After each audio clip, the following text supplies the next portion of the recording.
what happens is you tend to recycle the hello everyone. This is Dr. Garrett Smith, the nutrition detective around these here YouTube parts. For those of you who are here live, thank you for coming. The reason we were a little late this morning is because at about an hour before the live stream, my power went out.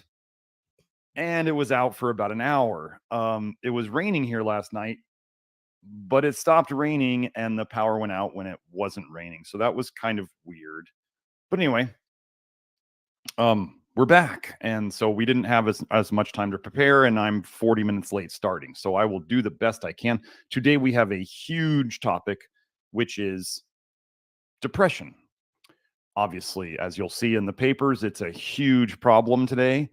Now, I'm not here to discount the impact of trauma, physical trauma, emotional trauma, spiritual trauma, whatever has been a part of potentially, if you're out there dealing with this, there's all sorts of things that are part of it, right? What happens is if your chemistry isn't right, if your brain chemistry, which is based on your blood chemistry, which is based on your liver's capacity to properly detox you, what happens is you tend to recycle these traumas and these problems in your head over and over and over again. And the funny thing is when you get rid of the chemical part of it, a lot of times this over repetition stuff, this repetitive patterns go away. And some of you may know that you don't. If Joe, if there's reverb, it's not coming from I don't know where it will be coming from. It's the same setup as we've always had. So anyway, the chemical part of it, I used to wonder why. Like I've done a lot of self-improvement in my time, and I've been in various groups, and I saw that the people would come in with the same problems week after week after week after week after week. Now, I'm not, there's a certain amount of talk therapy that can help, but most of the time I think talk therapy is just mental masturbation and you're not really getting anywhere. But especially if nobody's ever dealing with the chemical part of it, you know, people go out and drink every week, or they go out and they eat their crap food every week, or they go out and they take their antidepressants, which will show you how those make things worse. You ever notice how people get stuck on them and they can't get off? Well, it's because they interfere with your detox process, and then you stop the med, and then your detox process starts going again, but you haven't been detoxing for all that time you've been on the antidepressant meds, and now you're going to pay a heavier price, and it's harder to get off, and your symptoms are worse often than when you began, unless you're doing something like our approach. So we're going to get into toxic bile theory.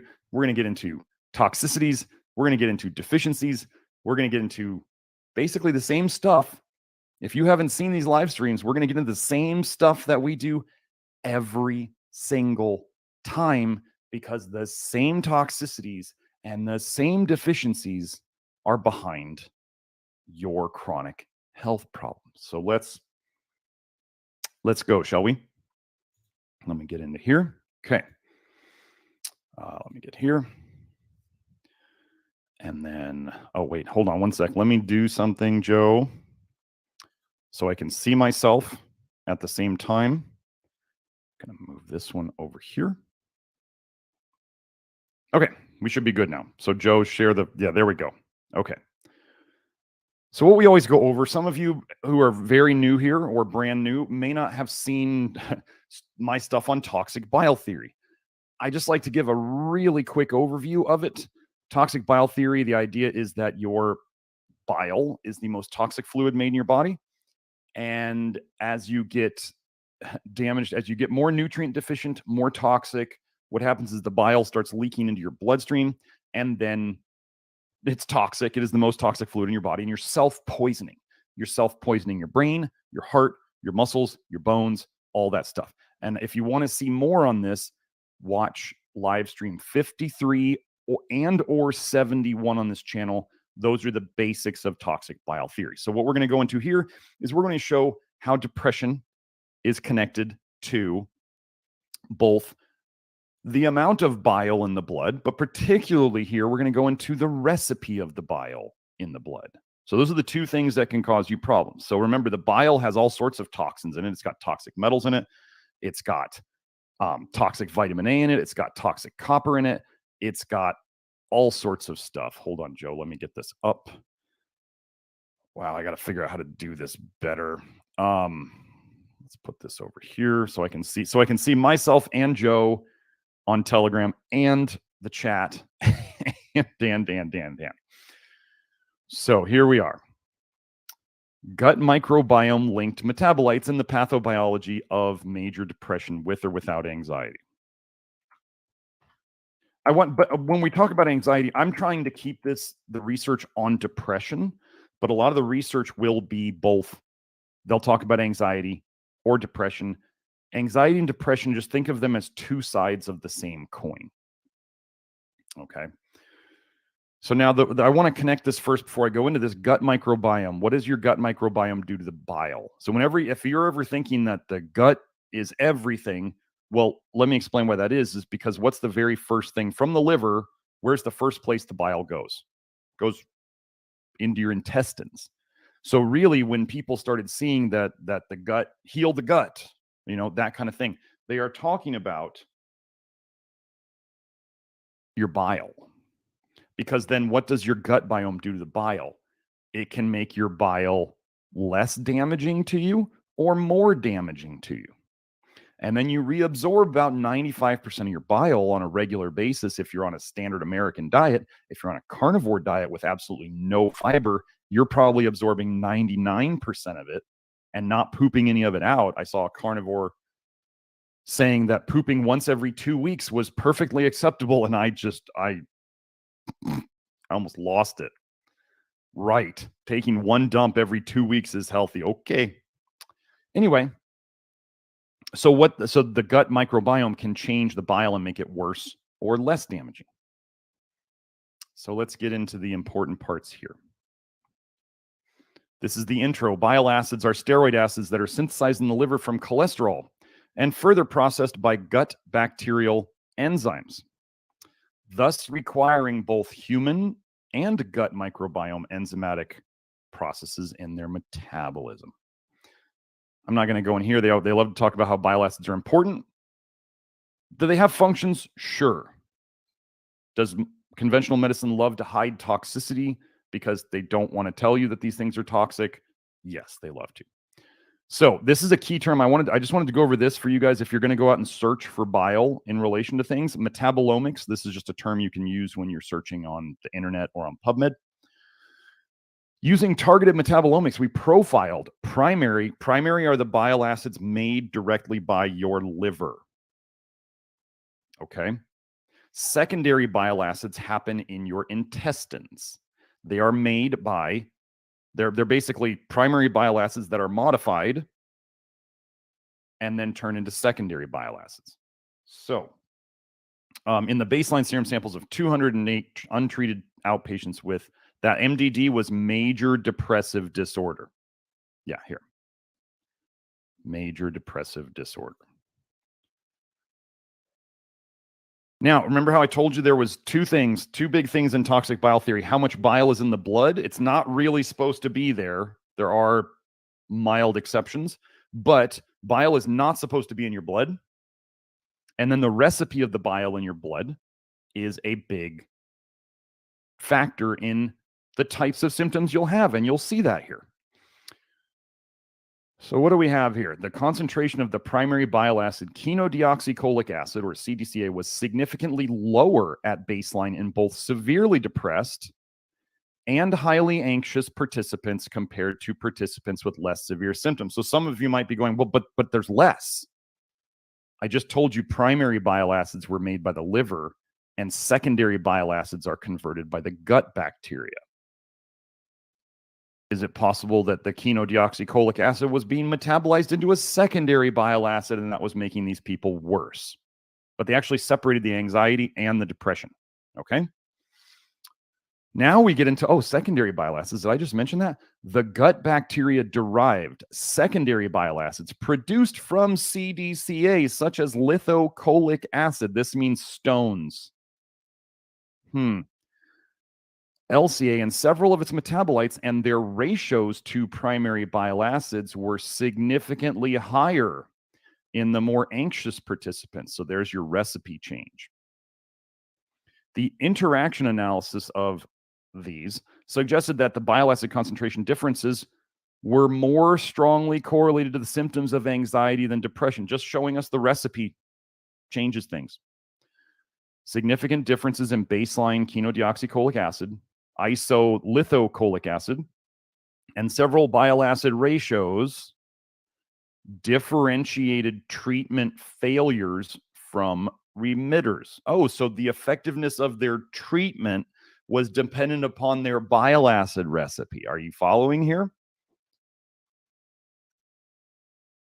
In patients with major depressive disorder, bile acid profiles representing changes in gut microbiome compositions are associated with higher levels of anxiety and increased probability of first-line treatment failure. Well, what's their treatment? What's their first-line treatment usually? Here, take this poison medication that will make you more dependent on it. Oh, did we lose me, Joe?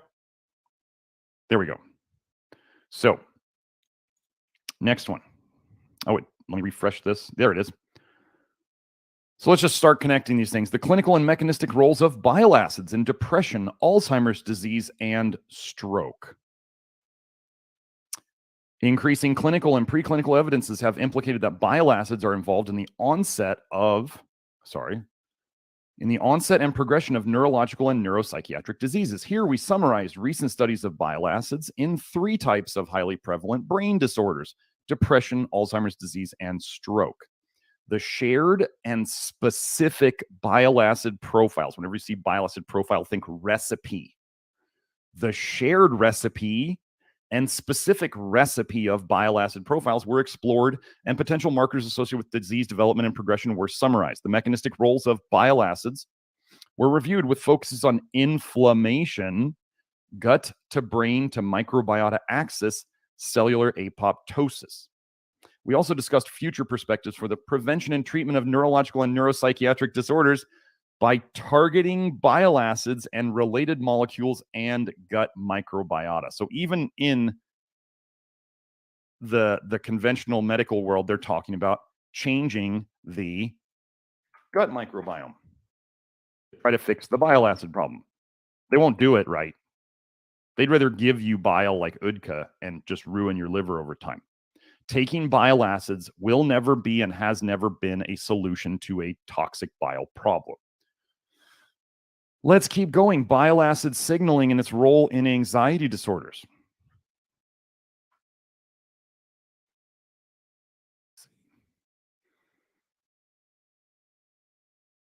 This is a little bit of the mechanism. The contribution of bile acids to anxiety via sending signals to the brain via direct or indirect pathways are also discussed. I mean, the bile's in your blood, folks. It's going to your brain. I don't know if this was the paper, but one of the papers says your brain cells, like most of the cells of your body, can make some bile acids. So the idea that I used to say where you should have absolutely 0 bile acids in your blood, I do this sometimes. I say I was wrong. Your cells actually make waste products too called bile acids. And then you got more bile in the blood from your liver leaking it through leaky gut, through it going back up into your stomach. That's GERD from leaking out of your bile ducts. Anyway, so listen to this. Different bile acid ligands, that means different bile acids basically that bind to things, trigger distinct bile acid signaling cascades. Here's another tip. Whenever you see the word signaling in research where they talk about retinoic acid signaling or bile acid signaling or vitamin D signaling, they're telling you it's toxic and they're trying to gaslight you into not realizing that they're talking about toxicity. Okay? Producing diverse downstream effects, and these pathways may be involved in anxiety regulation. So they talk about signaling. They won't say it's toxic, but they say it may be involved in anxiety regulation, but they won't say anxiety causing, even though they're basically saying it. Future investigations from the perspective of bile acids are anticipated to lead to novel mechanistic insights. Imagine that. Let me see if this was the one. Here it is. Was this the one? No. No, that's not the one I wanted. Let me just double check. No, it's not that one. Okay. So let's go in here. Here it is again, metabolomics. Metabolomics profile in depression. A pooled analysis of 230 metabolic markers in 5,283 cases with depression and 10,000 controls. Gosh, do you think that's enough people to try to get some patterns? I'd say so. So one of the things, something that a lot of people don't understand is that cholesterol is a marker of detox. So we're going to get into that now. Of the 51 lipids, fatty acids, and low molecular weight metabolites, 21 were significantly related to depression. Gosh, there's a pattern in the blood. Imagine that. Higher levels of apolipoprotein B, very low density lipoprotein cholesterol, triglycerides, diglycerides, total and monounsaturated fatty acids, total fat in the blood. All you people who are just gaga over fat and you think fat's going to save humanity, I'm sorry. Humans are not designed for tons of fat. We're just not. Can you get away with it for a while? Sure. Is it going to bite you in the ass later? Yeah. Fatty acid chain length, glycoprotein acetyls. I don't suggest taking extra acetyl groups like NAC, N-acetylcysteine, or even NAG, N-acetylglutamine. Don't put more acetyl groups in. Believe it or not. Tyrosine and isoleucine and lower levels of HDL cholesterol. Acetate, we'll go over that. That's acetic acid. And apolipoprotein A1 were associated with increased odds of depression. Analyses of lipid composition indicators confirmed a shift towards less HDL, the good cholesterol, which comes back to the liver from the tissues.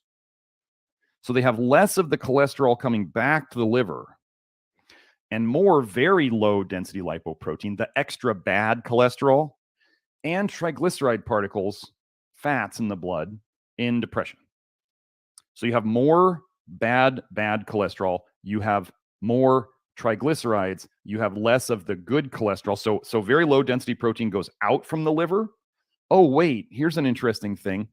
LDL and VLDL have retinol in them and retinol esters.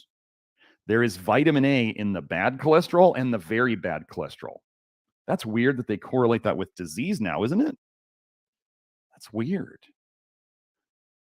So let me find my other paper here. Let's just go find this one. I'll just put the link in here about triglycerides being associated with vitamin A toxicity. And then you saw that it said there was more triglycerides in severe depression, which would mean more of a liver problem. Here we go. Let me put this in there.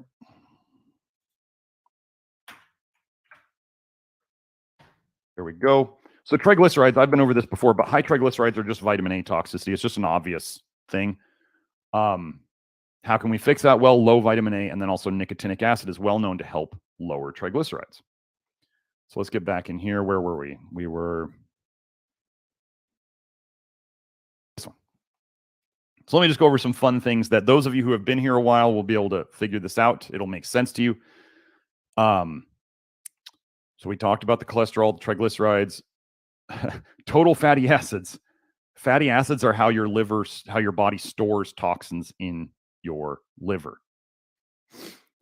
More of them around means you store more fat-soluble toxins in your liver of all types. That's how your body stores these things. Fat-soluble toxins are stored bound to free fatty acids. This is science. So acetate, it said lower levels of acetate. Okay, we're going to talk about ALDH because we're going to get into that too. Acetate is acetic acid. Same thing as vinegar. when you drink alcohol, or even when you eat sugars, some of the sugars will turn into ethanol. This is not something to freak out about. You still need to eat carbs, okay? But what it does is it goes through ethanol, as an example. Let's just say sugar eventually turns into ethanol to some extent. Ethanol goes through alcohol dehydrogenase, ADH, and then you've got aldehydes, acetaldehyde, aldehyde, which then would go through aldehyde dehydrogenase, which would then turn into acetic acid.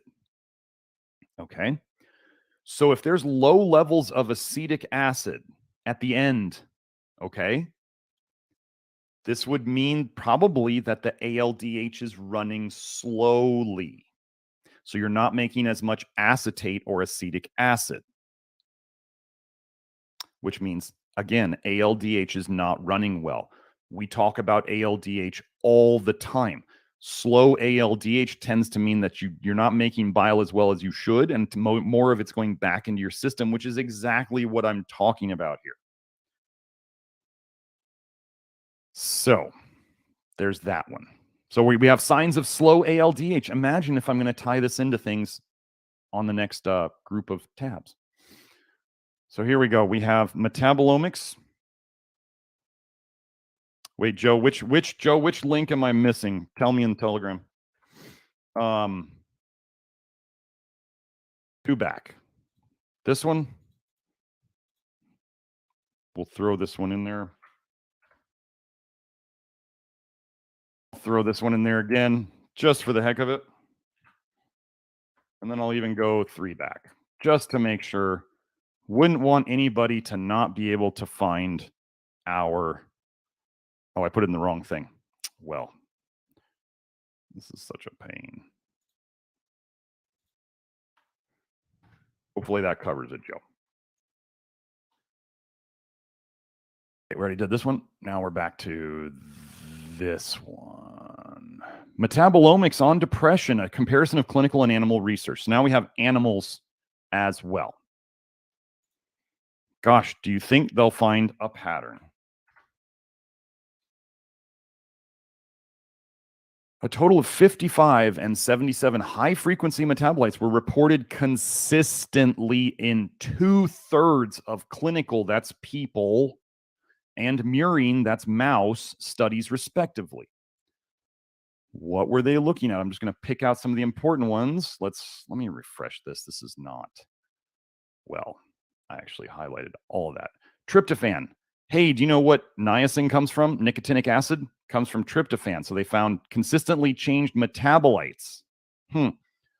Deoxycholic acid, DCA. This is a secondary bile acid, the most toxic. Just so you know, UDCA, ursodeoxycholic acid, is a pharmaceutical form of a bile. They give you bile acids sometimes to try to... They say they're going to help your liver. It actually destroys your liver quicker. It makes your labs look a little better, but it causes problems. And then TUDCA, toroursodeoxycholic acid, is basically UDCA with a taurine bound to it. It may make your labs look better. It may make you feel a little better at the start, but it's going to cause problems long term. Again, bile problems are not solved by adding more bile to the system. All you're doing is changing the recipe. You're not fixing the underlying problem. So let's just go. I always like to talk about sulfur. One consistently altered metabolite, a sulfur compound, indoxyl sulfate. We don't like sulfur around here too much. So let's see. These metabolic dysregulations and pathways are mainly implicated in enhanced inflammation, impaired neuroprotection, reduced energy metabolism, increased oxidative stress damage, and disturbed apoptosis, laying solid molecular foundations for major depressive disorder. If you have depression, you have a specific pattern in your chemistry. If we can change your chemistry, we change your inflammation, we protect your brain, we help you with energy, we reduce the damage in the system, and your body can get rid of cells the way it's supposed to. Okay. Just want to make sure I didn't miss anything else on that one. Okay. So now we're into anxiety and depression. Another one with anxiety and depression in patients with primary biliary, this is bile duct, cholangitis, inflammation of the bile ducts. Gosh, anxiety and depression, bile ducts, you think those bile ducts are leaking bile into the bloodstream and causing problems with their brain? Let's see. Primary biliary cholangitis, PBC, formerly known as primary biliary cirrhosis. Oh, you should know. We do now have somebody in the Love Your Liver program who has completely reversed primary biliary cirrhosis. Complete reversal. Grant Generu, he fixed his chronic kidney disease where he was going to have to go in for dialysis or basically go home to die. He fixed his. The hepatologist has never seen somebody recover from cirrhosis ever. And Grant's kidney doctors had never seen anybody recover from chronic kidney disease. Wow, we must be doing something here. And imagine that I can show it all in the science as to why it should work. So, is a chronic cholestatic, that means leaky bile. Oh, immune mediated. Liver disease characterized by injury because of the toxic bile causing it to intrahepatic bile ducts that may ultimately progress to cirrhosis and liver failure. If your liver fails, you're dead. And result in the need for liver transplant or death without treatment. The reason why everything else breaks first, folks, is because if your liver breaks, you're dead. Almost always other things break first. What are the two most common symptoms? The two most commonly reported symptoms among patients with primary biliary cirrhosis are fatigue and pruritus, itching in your skin, which may be debilitating and negatively impact physical, mental, emotional, and social well-being. Intense symptom burden has been associated with depressive symptoms, cognitive defects. Hey, can you say brain fog, folks? Poor memory. Poor sleep schedules. Could you just say insomnia? And social isolation, trouble getting along with other people and wanting to avoid them because of anxiety and depression. Somebody on Twitter today, Matthew, his Twitter handle's @goodtexture. He said today that his fear of flying has now gone away. Boy, that's anxiety, isn't it? So let me talk about pruritus. Why does liver disease cause skin itching? First, your body wants to detox the bile through the poop. If you are leaking bile into your bloodstream, then your body wants to get rid of it through the kidneys. And this can be, let's say, if you tend to have a lot of lower back stiffness that kind of comes and goes, this is your kidneys referring pain from having to deal with too much bile. This is what was going to kill Grant Generu, was bile going to his kidneys. And then if your liver can't get rid of it fast enough and your kidneys can't get rid of it fast enough, it's going to come out through your skin. You have toxins coming out through your skin. They come out and they don't go anywhere. And they irritate your skin on the way out. And then they just sit there. And they irritate your skin. They irritate the nerves. They cause you to have rashes. They cause you to have all sorts of problems. That's what's going on. And you feel it most at night because that's when you're laying there with nothing else to think about. But look, all these things, liver problems causing brain problems. Interesting. Let me see, was there another thing in here? Nope. That was it. Okay. And you remember how they talked about stroke? We talked about stroke and depression, or stroke and bile acids. Well, let's go into here. Bilirubin. So association between high serum total bilirubin, too much bilirubin in the blood. Bilirubin. When somebody has too much bilirubin in their blood and their liver and their kidneys can't process it fast enough, or they're just simply getting too much bile in their blood, what color does their skin turn? Yellow. What color's bile? Yellow. Oops, wrong one.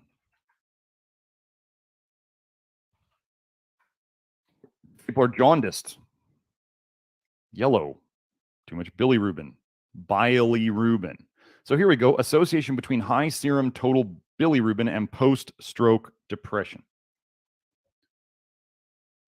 High serum bilirubin, too much bile in the blood, one way of seeing it, predicts depression in non-stroke subjects. Oh, well, what about in stroke subjects? High bilirubin is associated with post-stroke depression as well. Huh. Folks, I don't know how much more evidence you need that your depression is related to too much bile in your blood. You are leaking bile into your blood.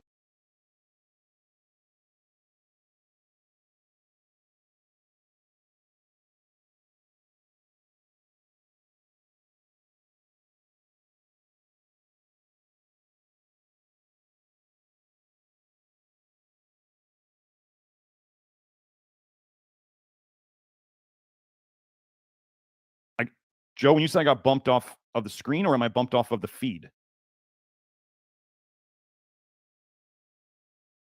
Hold on. It looks like I'm still on. No, I just need to share my screen again. Share again. Okay, got it. Got it. Okay, so let's go to the next thing. I'm going to try to go through the rest of this faster because I've gone over this a bunch of times in the past. Let me share. Here we go. Let me find it. Share screen. Entire screen. This one. There we go. Okay. We should be good now. Okay, Joe, you can show it again. Yeah, there we go. Here, so now we're going to get into aldehydes. I don't always get into aldehydes. Sometimes I forget. Aldehydes are super toxic. Aldehydes are a byproduct of when you drink alcohol. Aldehydes are a product of when you drink certain foods that are high in formaldehyde. Vanilla's smell is vanillin, which is an aldehyde. Cumin aldehyde, like all these smelly things that you like, these essential oils and other stinky ass things, they're full of aldehydes. They're toxic. Okay. So, and I will tell you that ALDH, the speed of your detox enzyme ALDH, is extremely linked to your ability to make good bile and to get rid of it. Don't make the mistake of just thinking you're going to crank up your ALDH by doing stupid things like Asian pear and other things like that. No. Like when you're young, you can speed up your ALDH by drinking alcohol, but is that a good idea? No, your ALDH sped up because you ingested a toxin. Doing things to purposely try to speed up ALDH. Think of it as this way. You have a car and you want it to drive faster. The car is dirty. The parts in it are old. They suck, but it still runs. Think of this as, I don't know, a depressed person. Things are not working well. So then they say, well, Dr. Smith said ALDH was really important. I read this one paper that this herb stimulates ALDH, so I'm going to take it. You're putting a turbocharger on your dirty, poorly running car. Do you realize that that's going to wear out the car faster and it's going to cause you more problems and more broken stuff? Imagine if, let's say, I'm saying in that same example, we could clean the engine, give it good gasoline, and make sure that all the parts in it, we replace any of the parts that need replacing so that they work better. And then your car drives faster without putting a turbocharger on it and grinding it to death. Okay? So, we're going to get into aldehydes and ALDH. Association of serum, blood, individual, and mixed aldehydes with depressive symptoms in the general population. A machine learning study. Did I do this one? Nope. Here we go. Let's get in here. Let's do this.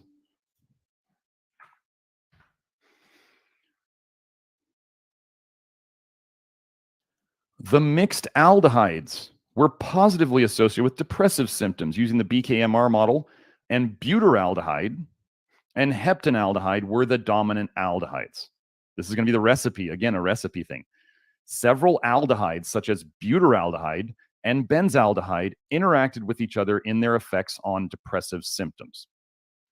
The results of gender stratification analysis showed that butyraldehyde was the major contributor to the total effect of aldehydes on depressive symptoms in males, while heptanaldehyde was the dominant aldehyde in females. Actually, Will, since you're here, could you find on Twitter that post I made the other day on the aldehydes in cancer?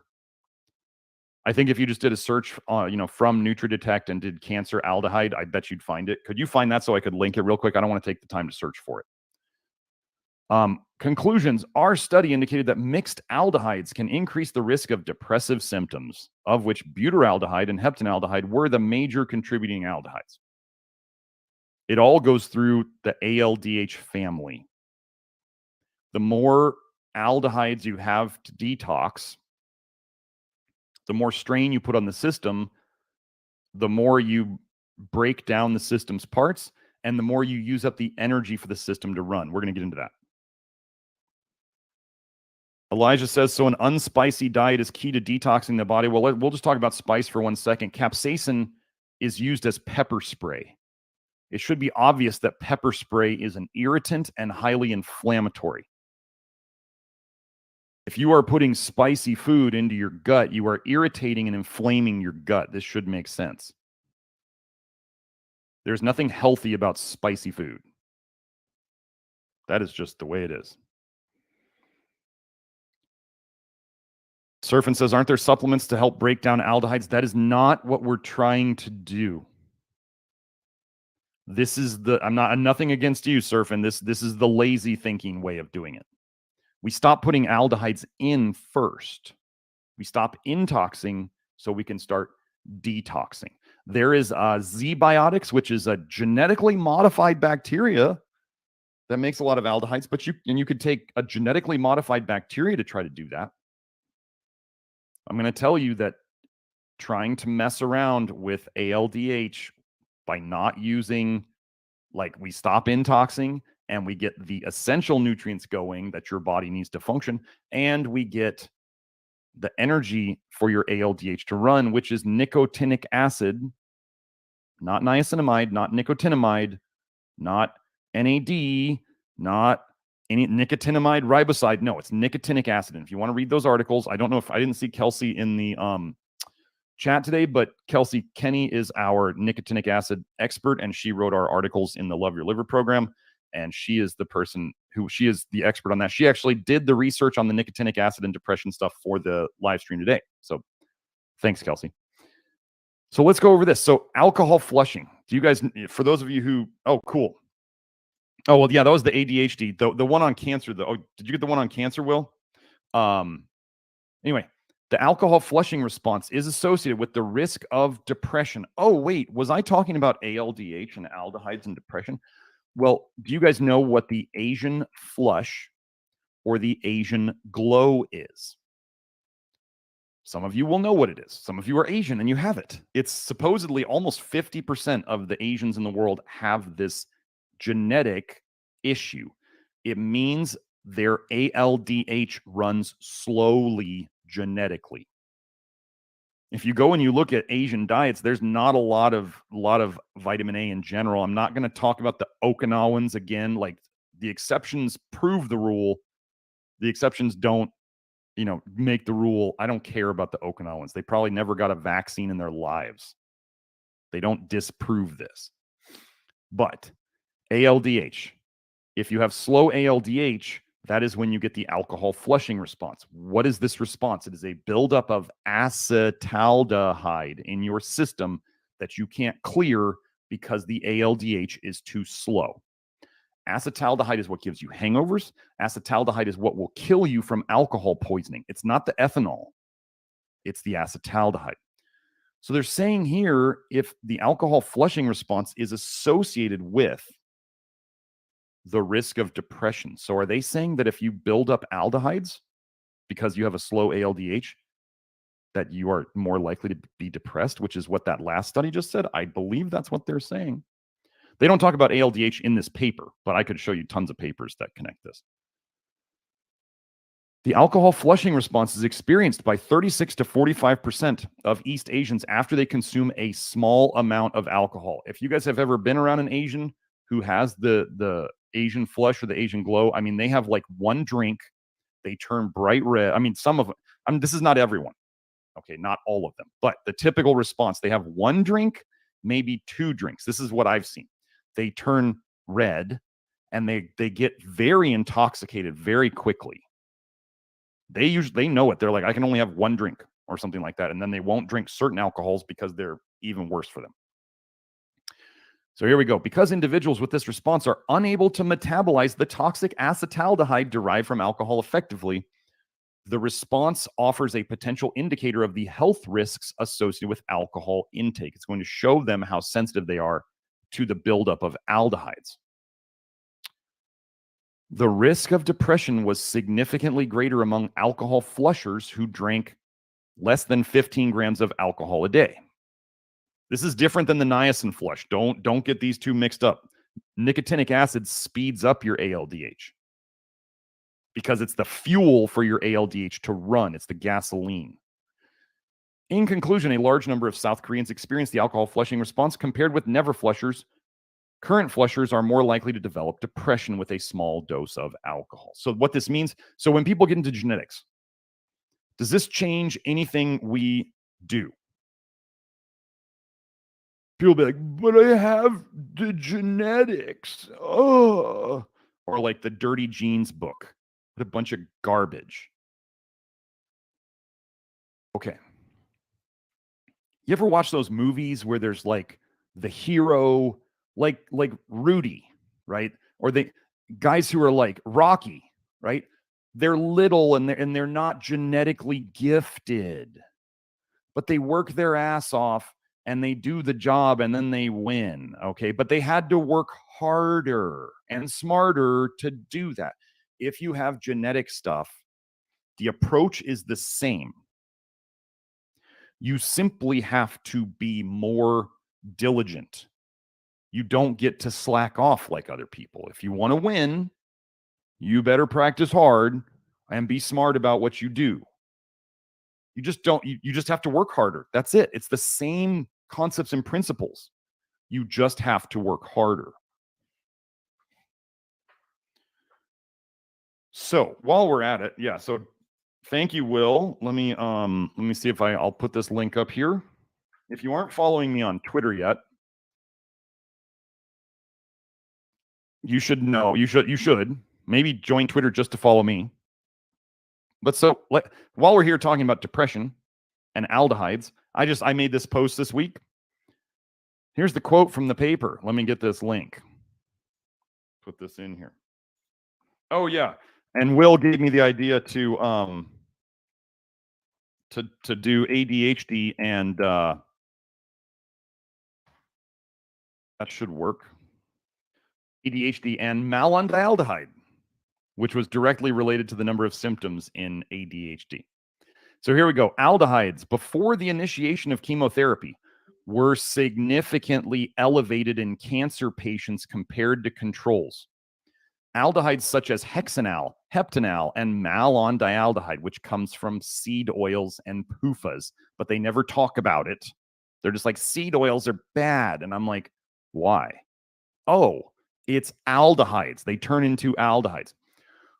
I want you to get this wording. We're strikingly higher. You know when scientists use a word like strikingly? That's pretty important. They were strikingly higher in samples from cancer patients, while trans 4-cis-4-decenal was the prominent aldehyde in the blood of controls. So they all had bile in their blood, but the cancer people had more. Excuse me. Okay. Now here's the recipe. In addition, in each form of cancer, the pattern of aldehydes appeared to be unique when compared to controls or to other forms of cancer. Recipe, recipe, recipe. It's the recipe. So what you take in and what you can clear out or not clear out determines what form of cancer shows up. Now, did you know that in cancer cells, ALDH is commonly very high? So there's lots of cancer in the blood of, or there's lots of aldehydes in the blood of cancer patients, and ALDH is very, very high in cancer tissues. What does modern medicine want to do with ALDH in cancer tissues? They want to shut it down. That's what they want to do. Cancer, as it says here, cancer is toxicity. The only way you're ever going to get anywhere truly with cancer is to realize its toxicity. And this was actually after a post of mine about ALDH and cancer tissues and how they want to slow it down. Oh, they also find tons of copper in cancer, which we'll get into in depression as well. Copper is super high in cancer tissues, many, many cancer tissues. Copper and aldehydes. Gosh, what do we try to fix here? So now, I put that link up. Okay, so let's go here. Is this going to refresh? Is it going to give me my... Oh, maybe it's not going to give me my... I did highlight this. Okay, maybe I didn't. So I want to show you here. So there's this thing called ALDA1. ALDA1 is a pharma cartel ALDH booster. If I even could take this, would I? No, I wouldn't touch it. I wouldn't touch it. But it does speed up ALDH. So what does it do to depression in animals? Let's take a wild guess. If I say aldehydes, if I've just shown you evidence that aldehydes are really high in depression,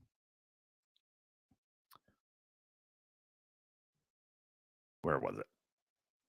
Collectively, ALDH2 activation by ALDA1 led to a significant attenuation or reduction, that's what that means, of depressive and anxiety-like behaviors in the prenatally stressed rats. Huh. Weird, right? So they sped up ALDH and the depressive symptoms went down. Are you following the pattern yet? Isn't this what I do like every week? It become kind of hard to deny after a while. Total antioxidant capacity and malondialdehyde in depressive rotational shift workers. Okay, first of all, shift work, folks, working nights, graveyard shift, even the FDA has said it's a carcinogen. Okay, so they understand carcinogens? Not really, but humans are supposed to sleep at night. If you are a night owl and you cannot sleep at night, you have problems. Humans, there aren't humans who are manufactured to stay up at night. That's not how it works. If you are a night owl, you're probably toxic. I mean, I would guarantee it.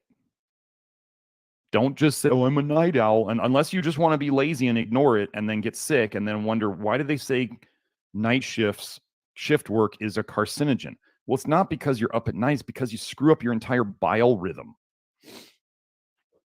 Figure it out. Work on it. I'm not saying you're a bad person. I'm saying there's something wrong, and that's a sign of something being wrong. I have a family member who didn't sleep all night until 6 a.m. this morning. And I know this person is extremely toxic. And I know I could help them if they would just listen to me, but that's not going to happen. So, malondialdehyde. I wonder if malondialdehyde is a problem. Results of this study. Oh, wait, was this was the one I didn't, oh, wait, no. This is the one, wait, does it have it? Wait. Hold on. 5 times. There it was. There it is. I knew I could find it. This was the one I was looking for. I didn't want to go down there.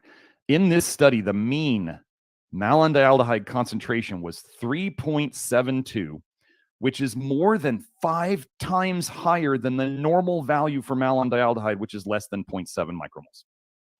Depressed shift workers had 5 times higher malandialdehyde levels. Gosh, do you think that's a problem? Oh, wait, I didn't catch this part. This finding is consistent with the findings of some studies that reported major depression to be associated with increased levels of serum malandialdehyde.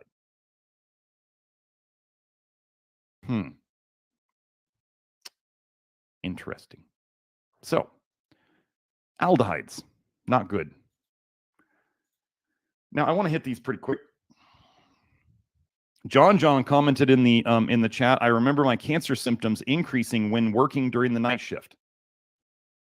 We don't make these things up, folks. So let's go into depression and vitamin A toxicity. This is going to be a long one today, folks. Anthony Mawson, Anthony Mawson is honestly a hero of toxic bile theory. He is the spiritual founder of toxic bile theory. He put it out as just vitamin A leaking into the blood. I took it and turned it into toxic bile and all the things that are associated with it leaking into the blood. But wow, he did a whole paper on vitamin A and postpartum depression. Okay, hold on a second. Taryn, are you watching a bunch of stuff on the internet? Yes.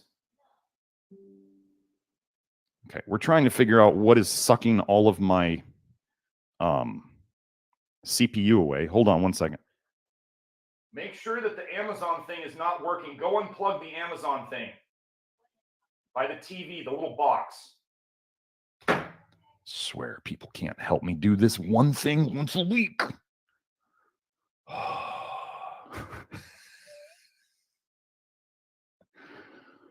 And if anybody's watching stuff on the internet, if you could stop.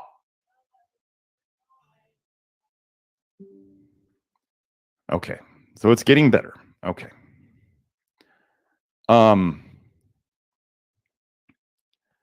Here we go from Anthony Mawson. There is increasing evidence that retinoids in higher concentration are associated with cognitive disturbances and mood disorders, including depression and suicide. And prolonged lactation reduces maternal stores of retinoids. So all the people are like, why is there vitamin A in milk, in breast milk, if the babies don't need it? The mother is detoxing it. The mother is detoxing the vitamin A into the baby. I've posted Rodal's research showing that a mouse mother that was made vitamin A toxic. She had babies. She actually killed the baby with vitamin A toxicity in the breast milk. Okay.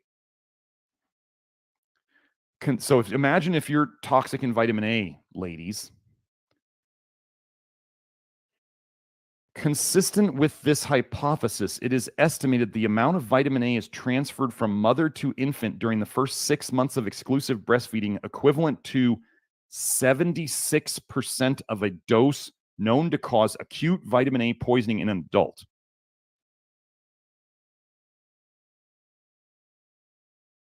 Why would the mother detox vitamin A into a baby? Is there a survival adaptation to this? Well, imagine, you ever heard of like animal mothers and even human mothers like killing their children because they were losing their minds?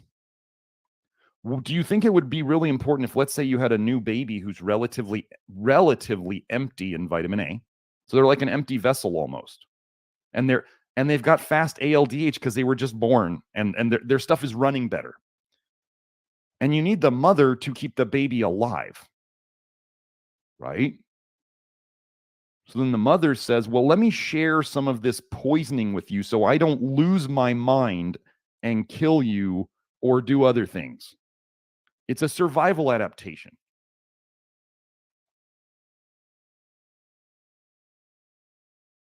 So it's not vital nutrients. Anthony Mawson came around towards the end and started realizing that vitamin A is actually just a poison. But his early papers, he was still kind of hemming and hawing and thinking, well, it might be necessary.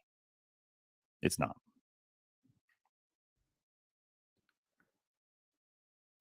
So, oh, I forgot I put this on the wrong one. So I wanted to say this here. Retinoic acid. I should have put this on the other one. So vitamin A, every bit of vitamin A you eat, some of it turns into retinoic acid. This is what they call active vitamin A. It's not active vitamin A. It's not a vitamin. It's a poison. Think of how poisonous Accutane is. That's active vitamin A. Your body makes that when you eat vitamin A. Think of tretinoin, retin-A.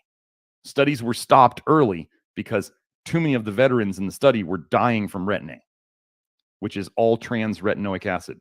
Accutane is 13-cis retinoic acid. If you don't want to believe me, you can look up the metabolism of vitamin A. Your body makes these. So gosh, if you got a lot of vitamin A in your system and you were making more retinoic acid, what would that do to your ALDH? Why do I tell people you need to stop consuming aldehydes? Oh, because retinoic acid, the end product, your body says, this is so toxic. This is so toxic to me, I'm going to downregulate the enzyme aldehyde dehydrogenase that makes it. Your body's saying, I need to slow down the manufacture of this poison so I don't kill myself. Oh, wait, and that's where we get into retinoic. So like retinoic acid has been shown, Accutane has been shown to increase suicidal ideation. Do you think depression happens a long time before you want to commit suicide? Yeah. So it downregulates ALDH and it increases the cellular toxicity of acetaldehyde. Huh. So if somebody was, I don't know, let's say eating lots of vitamin A and drinking alcohol, it'd be even worse for them. Can you say Liver King? Ooh, oops. Have you seen that guy lately? It's a rough downhill ride for him now. Anyway, so we're going into the vitamin A toxicity thing. Breast is still best. Oh yeah, don't get me wrong, Allie, breast is still best. Absolutely, folks. Absolutely. I fully support nursing. I just need for ladies to know, I need ladies to take responsibility and realize that if you don't detox yourself, or if you decide during your pregnancy that you're just going to eat and drink whatever you want, you're poisoning your kid. And it will come out of you either into the baby or in your breast milk. I need you ladies to take responsibility and potentially, I mean, I know, you want to know how, okay, so when I say take responsibility, this is not just on you ladies. I believe that I poisoned my son as we were weaning him. I know my ex-wife was horribly toxic. And now I look back and I know it. I did not know all of this at the time. But we weaned my son off of breast milk with goat milk, which some sources say is 4 times higher in vitamin A than cow milk. And then he ended up getting anaphylactic tree nut allergy, and they said he had core muscle, development issues, and he had these little minor like seizures and all this stuff. Does he have those now that I've figured this stuff out? Well, we've gotten rid of one of the tree nut, of the 3 nut. The 3 nuts that he was sensitive to, we've gotten rid of one of them. The allergist has never seen a kid recover from tree nut allergies. I plan on being the first. He is now playing basketball and soccer and doing all this stuff that, if he would not have been fixed, he would not have been doing these things. So these things can be fixed. So here's another paper, retinoic acid and depressive disorders, evidence and possible neurobiological mechanisms. Pretty big statement here. When vitamin A intake is excessive, however, or after ITT treatment, oh, you mean like Accutane? Wow, they don't even call it Accutane. They just call it ITT. Oh, and all trans retinoic acid. That's retin A. So if you're putting retin A on your face, you're poisoning yourself. You are absorbing it into your bloodstream. Or after Accutane treatment, isotretinoin, increased risks have been reported for depression and suicidal ideation. Notice they include vitamin A intake. They didn't say supplements. They didn't say food. They said vitamin A intake because it's all the same. Don't delude yourself into thinking that natural vitamin A is not harmful and only synthetic is. It's a delusion. I've had a whole Twitter thread showing this in the research. Preclinical studies further confirm that retinoic acid treatment induces hyperactivity of the hypothalamus pituitary adrenal axis and typical depressive-like behaviors. A better understanding of the neurobiological mechanisms underlying retinoic acid-dissociated depression will provide new insights in its etiology and development of effective intervention strategies. So they just want to intervene. They want to keep giving you your Accutane and your Retin-A. They want to keep poisoning you and then just try to see if they can figure out something. More to give you, more to sell you. They want to sell you more stuff. So we get into, well, this is weird. We talk a lot here about how they can use poisons or toxins to stop detox and relieve your symptoms temporarily. Here we have a paper. Did I miss a chat? Let me get those. I don't remember. I miss a link. I'll put them all here.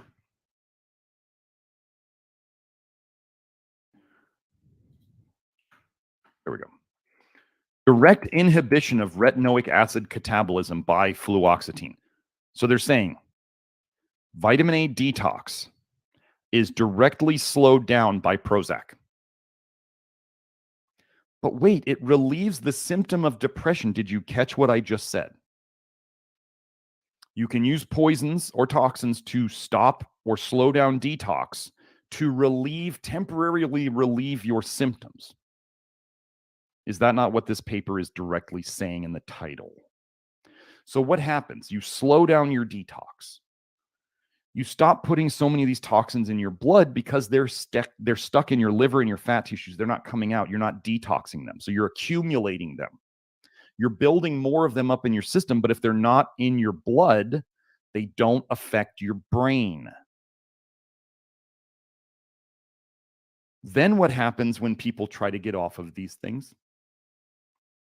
They stop or they wean off even a little bit, and then all of their symptoms come back. Sometimes worse than they were before. Why is this? Because the entire time you slowed down your detox, you were building up toxins in your liver. You take off the detox inhibitor, your body starts detoxing it, you're extra toxic, and then it goes in your blood and you get the same symptoms. This is exactly the same thing they do with cancer. Weird that both of these things are connected with aldehydes, isn't it? Huh. Anyway. Oh, this was, yeah, what we got this one. So let's go into this one. These are posts on my old research forum. We talked, so this is just a post about postpartum depression. Postpartum depression, a lot of pregnancy problems are caused by what's called intrahepatic cholestasis of pregnancy. Did I not get that one, Joe? Here, I'll get that. I got to do this right at the start. So this one, this is just more postpartum stuff. There's a couple papers in there. This is, I think that's the same paper we just went over. And while we're just here, I'm going to go over this. This is the evidence. People will say, but well, you don't make Accutane in your system. That's totally synthetic. That's not. We don't make that in our body. Accutane is 13-cis-retinoic acid. I'm not even going to go into this study because I don't need to. 13-cis-retinoic acid is an endogenous, made from within the body compound in human blood. Do you think they figured that out after they gave people Accutane, or did they just measure normal people and find Accutane in their blood? That's what they did. Oh, determination of endogenous, made from within the body, levels of 13-cis-retinoic acid, isotretinoin, Accutane, all trans-retinoic acid, tretinoin, aka Retin-A, and their 4 oxometabolites in human and animal plasma. Wait, do you think they're giving Retin-A and Accutane to animals? No. by high-performance liquid chromatography with automated column switching and ultraviolet detection. Wow, they found it 2 ways or 3? Who knows? Don't fool yourself. You eat vitamin A, you're taking Accutane, you're taking Retin-A. Now, here's a fun one. Seasonal affective disorder. SAD.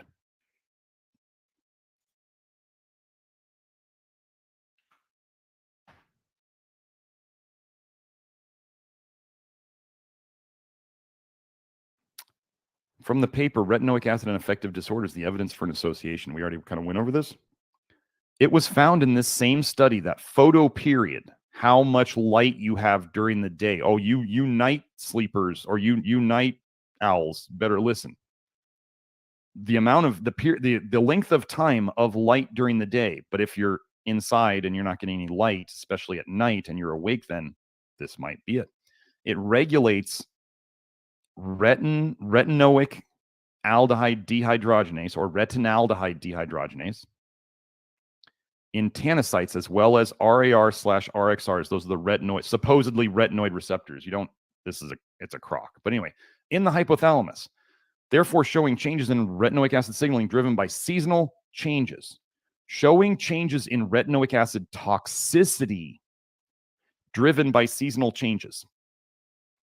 Given that seasonal affective disorder is a form of depression driven by seasonality, there is a potential for retinoic acid to influence this disorder. The length of time of the day, like sun. Wait, does sun help break down vitamin A in your skin? Yes, it does. Weird. Longer days, more vitamin A breakdown, less depression. People are happier. Wintertime, less sun, less breakdown of vitamin A. More depression.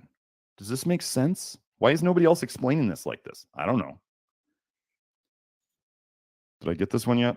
Did I do this one, Joe? I'll just do it again, just for the heck of it. That's vitamin A. Oh, let's go copper. Let's do copper now.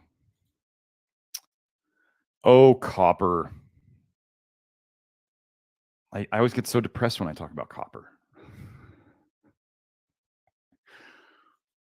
Is this gonna highlight for me? There we go. Copper and depressive disorder, a systematic review. So what I went on these, I just wanted to make this quick because we're taking too much time already. I went into systematic reviews and meta-analyses. If you are out there thinking that copper is good for you and that copper is going to save your health, you are very, very wrong. You are going to get bit in the ass very hard. And I'd suggest you stop what you're doing. Mitosynergy is not going to save you. Copper sulfate is not going to save you. It's going to slowly poison you. If you feel better from it now, it's because it's a toxin that is shutting down your detox and giving you some symptom relief until your liver fills up with copper, and then you are going to be in a world of hurt. Believe it or not, what happens with copper? Well, this is a nice start to the article. Copper has been associated with mental disorders such as autism and epilepsy. That's a nice start. Pooled analysis found that patients with depression had higher blood levels of copper than the controls without depression, while there was no difference of copper content in hair between the two groups. Okay. There's a reason that I and the people I teach, we do hair and blood. We test hair and blood for copper and zinc. Well, gosh, they found no difference in hair between the two groups, but there was a difference in the blood. Dr. Smith, why do you test hair and blood? Did they just explain it? There's a reason I do what I do. If I include a test, there's a reason. I don't do that much testing. I probably do less testing than any alternative practitioner who tests that you've ever gone to. I don't need that much. I just need to know what to look at. This meta-analysis suggests that increased levels of blood copper might be associated with depressive disorder and therefore the possible role of copper as a biomarker of depression. They're saying they could possibly find depressed people by simply looking at the amount of copper in their blood.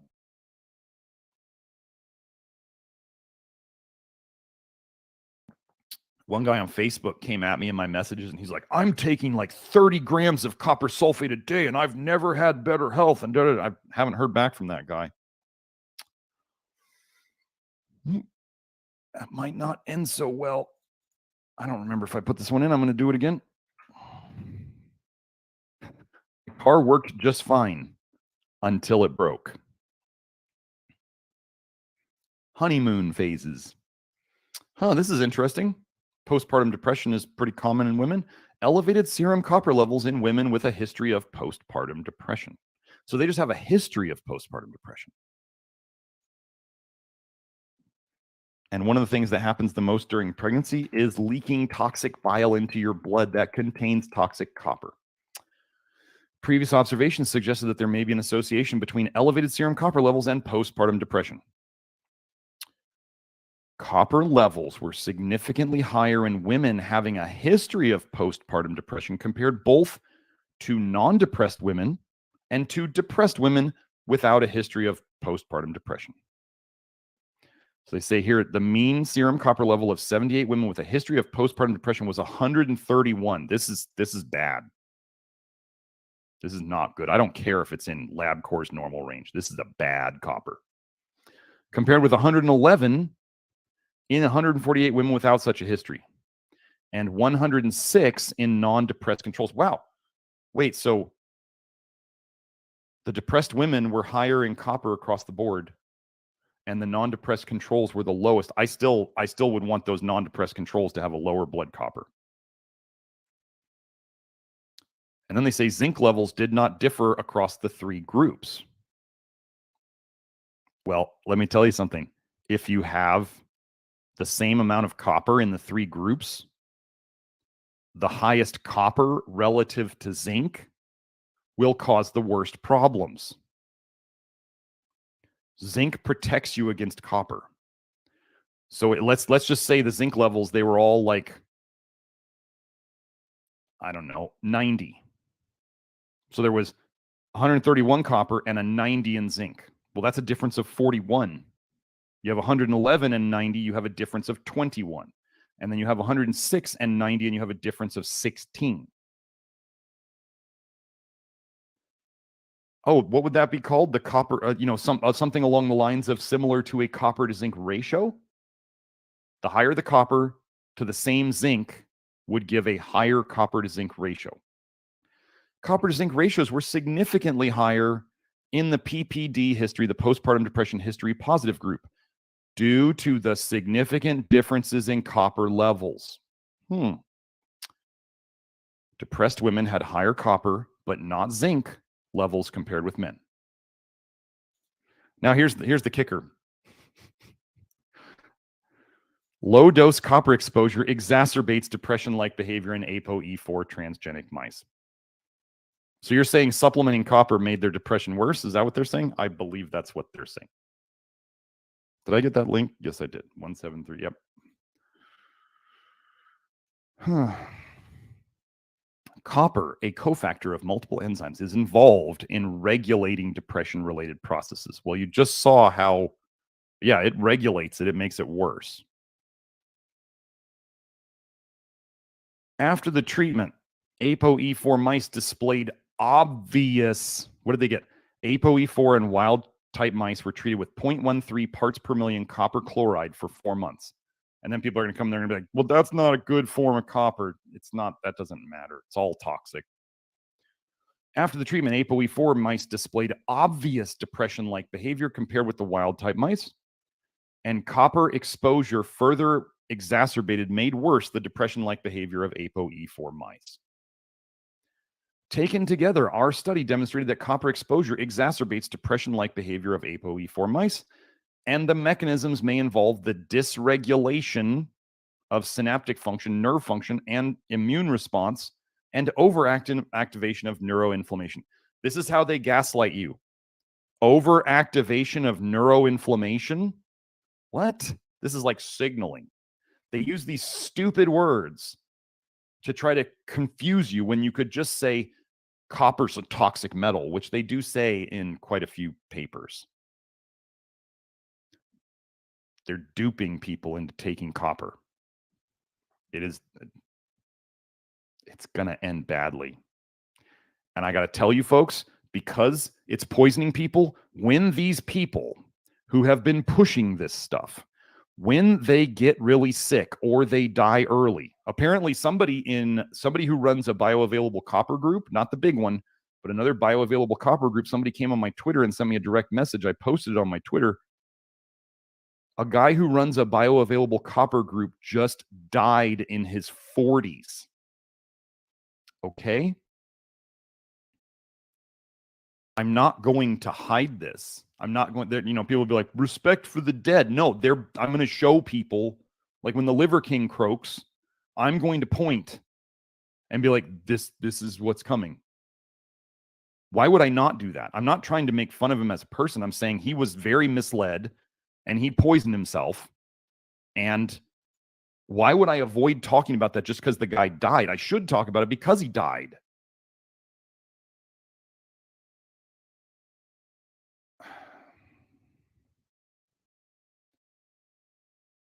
Here we go. Postpartum depression and the role of serum trace elements. Now we're going to start getting into more of the nutrients. This should actually probably be on the next group. But let's just go into two things. So we like to talk about zinc here and magnesium here and selenium here and potassium, these things.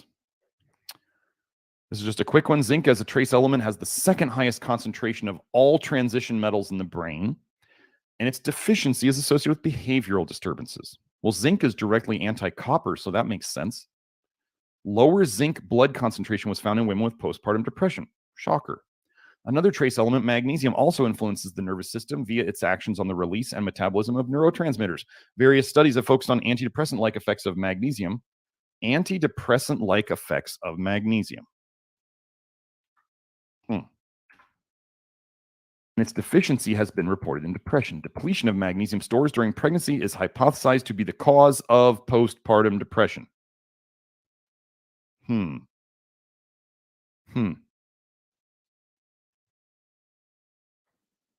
let's just keep going.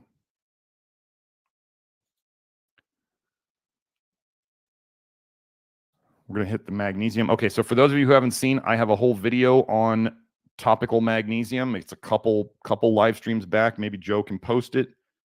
We go over our new magnesium lotion, which is amazing. I mean, the feedback on it is amazing. And then remember, folks, if you're here now in the chat, make sure to chat, make sure to like the video, make sure to subscribe, all that fun stuff that us YouTubers have to always keep saying, right? So you don't forget, because this helps the computer overlords to know to share this with other people. So here we have the role, and we're going to go over magnesium. Did I go over zinc first? I could have swore.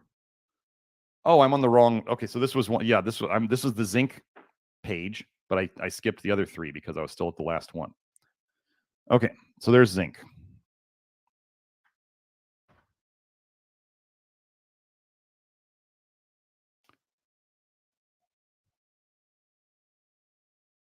Did I do that last one, Joe? I don't remember.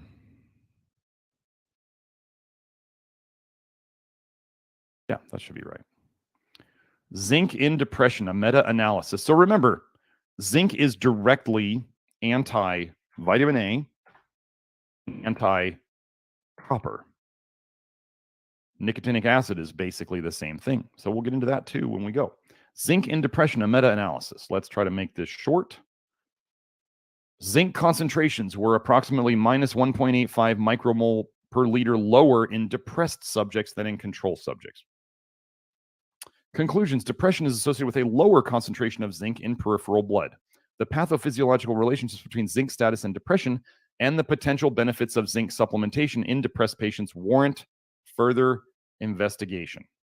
So they're saying they're fine. This is what we look for. This is what we look for in these things. We look for, does this condition associate with a deficiency status?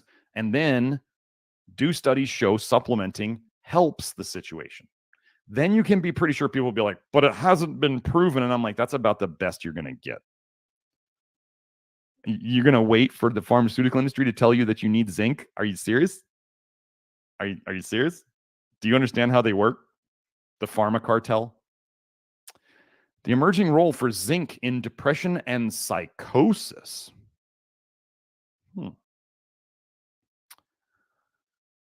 Converging clinical, so that's in real people, molecular, this is mechanisms, and genetic discoveries illuminate key roles for zinc homeostasis. And they use homeostasis when they're talking about good things. They often do that. They want to downplay it as being like essential. In association with clinical depression and psychosis, which are not yet well appreciated at the clinical interface. What can cause zinc deficiency? Intracellular deficiency may arise from low circulating zinc levels due to dietary insufficiency. Well, I can tell you zinc is going down in foods. So you may still think you're eating a great diet, but there may not be as much zinc. There's not as much zinc in your food. So, and then there's people who just don't eat enough meat. Or impaired absorption from aging or medical conditions. Gosh, what might impair your absorption? Where does the bile go first? Where does toxic bile go first? If it's actually making it out the bile ducts, it goes in your gut and it eats away at your gut. Do you know about chemical peels and retinoic acid? Retinoic acid, the active form of vitamin A, is used as a yellow peel and put on people's faces to dissolve the several upper layers of skin cells. Gosh, if there's retinoic acid in your bile, what do you think that would do to your gut lining? Do you think it would eat away at your gut lining and eat holes and cause maybe, I don't know, leaky gut? Where you're absorbing the wrong things, but you're not absorbing the right things as well. From aging or medical conditions, these are both the same thing. Aging and medical conditions are all the same thing. They're all just breakdowns of the system, including alcoholism. Is that a medical condition? I guess. A host of medications commonly administered to psychiatric patients, including anticonvulsants, oral medications for diabetes, hormones, antacids, anti-inflammatories, and others also impact zinc absorption. Furthermore, inefficient genetic variants in zinc transporter molecules that transport the ion across cellular membranes impede its action even when circulating zinc concentrations are in the normal range. That's kind of a problem, isn't it? Well-powered clinical studies have shown beneficial effects of... Let's just review this. Well-powered clinical studies have shown beneficial effects of supplemental zinc in depression, and it important to pursue research using zinc as a potential therapeutic option for psychosis as well. Meta-analyses support the adjunctive use of zinc in major depression, and a single study now supports zinc for psychotic symptoms. Wait, so while we're here, let's just go do this. Let's do 3 lines, evidence, retinoids, schizophrenia, which is associated with psychosis. Oh, let's just go over this. Have they connected vitamin A to causing schizophrenia? I'd say this is pretty straightforward. Retinoids as causal, the cause of schizophrenia. Copper will also cause schizophrenia. I tell you that zinc and nicotinic acid are directly anti-vitamin A and copper. And yes, people have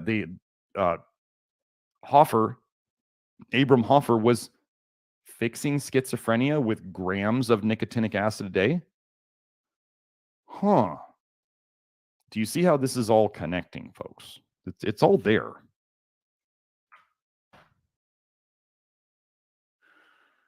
So we got that one. We did that one.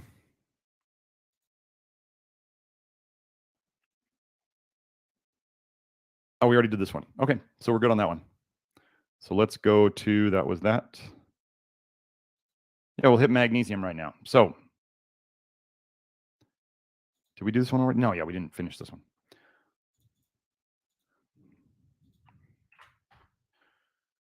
The role and the effect of magnesium in mental disorders, a systematic review. Let's see if we can make this pretty quick. In this study, we wish to evaluate the presence of a relationship between the levels of magnesium and the presence of psychiatric pathology, as well as the effectiveness of magnesium as a therapeutic supplementation. Pretty good, right? 12 studies highlighted mainly positive results in depressive symptoms. 7 showed a significant correlation between reduced plasma magnesium values and depression. measured with psychometric scales. 2 papers reported improved depressive symptoms after magnesium intake, 2 in association with antidepressants compared to controls. In 2 other papers, a reduced Hamilton Anxiety Rating Scale score in depressed patients correlated with higher levels of magnesium, and beneficial levels of magnesium in stressed patients was found. 2 papers reported low levels of magnesium in association with attention deficit hyperactivity disorder, ADHD. However, from the available evidence, it emerged that supplementation with magnesium could be beneficial. So for those of you who haven't watched my magnesium video, I consider topical magnesium approaches where you absorb the magnesium through your skin, some people call it transdermal, to be about 10 times as effective as pills. So if you want to waste your time with pills and take a chance, that's fine. I'm going to tell you, after all the mineral testing and treating people I've done over the last, what am I getting up to now? 18 years in practice, topical magnesium just absolutely decimates pills. If you want to use pills of magnesium, you're mainly using them for the laxative effect, not for raising your systemic levels. I don't care what the research papers say. This is one of those things where I'm out in the real world and I watch how people respond, and topical magnesium is better. That's why I made my magnesium lotion. So, more on magnesium. Decreased serum magnesium levels in depression. I mean, they kind of say it in the title, don't they? A total of 18 studies were included in this study. Among 11 studies that measured magnesium in the serum, magnesium level was lower in patients with depression than in controls. Okay, that's enough of that.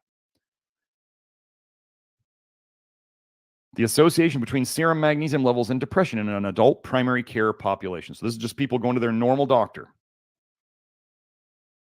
The relationship between serum magnesium and depression using univariate analyses showed a significant effect when measured by the PHQ-2, which is here I'll highlight it right up above, Patient Health Questionnaire, a measure of depression.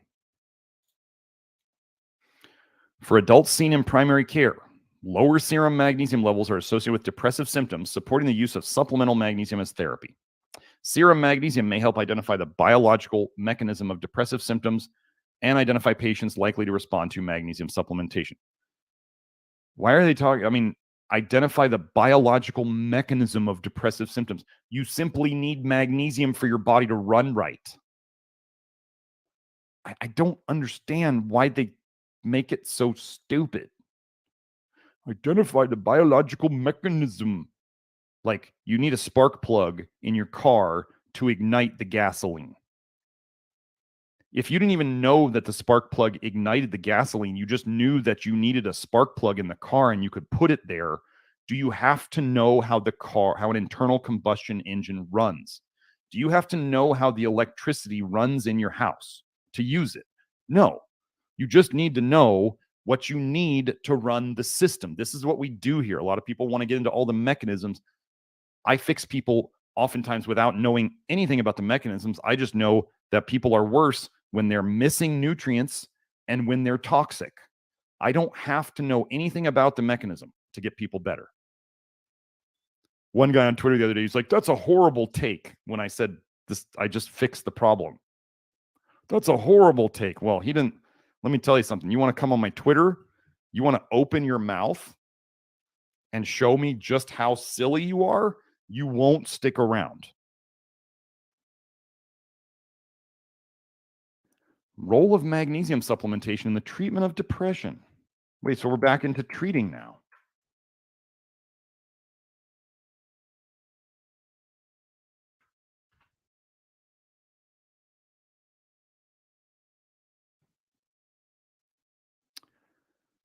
Consumption of magnesium chloride for 6 weeks resulted in a clinically significant net improvement in PHQ-9 scores. So that's another patient health questionnaire. Scores of -6 points, and net improvement in generalized anxiety disorders, 7. That must be another questionnaire. Scores of -4.5 points. So they're going down. Average adherence was 83% by pill count. The supplements were well tolerated, and 61% of the participants reported they would use magnesium in the future. Similar effects were observed regardless of age, gender, baseline severity of depression, baseline magnesium level, or use of antidepressant treatments. Effects were observed within 2 weeks. Magnesium is effective for mild to moderate depression in adults. It works quickly and is well tolerated without the need for close monitoring for toxicity. Well, wouldn't that be better than pharmaceuticals?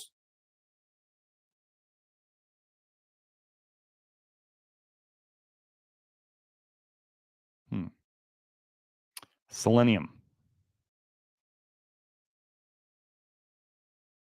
Wait, did I get to highlighting these? There it is. The role of selenium in depression, a systematic review and meta-analysis of human observational and interventional studies.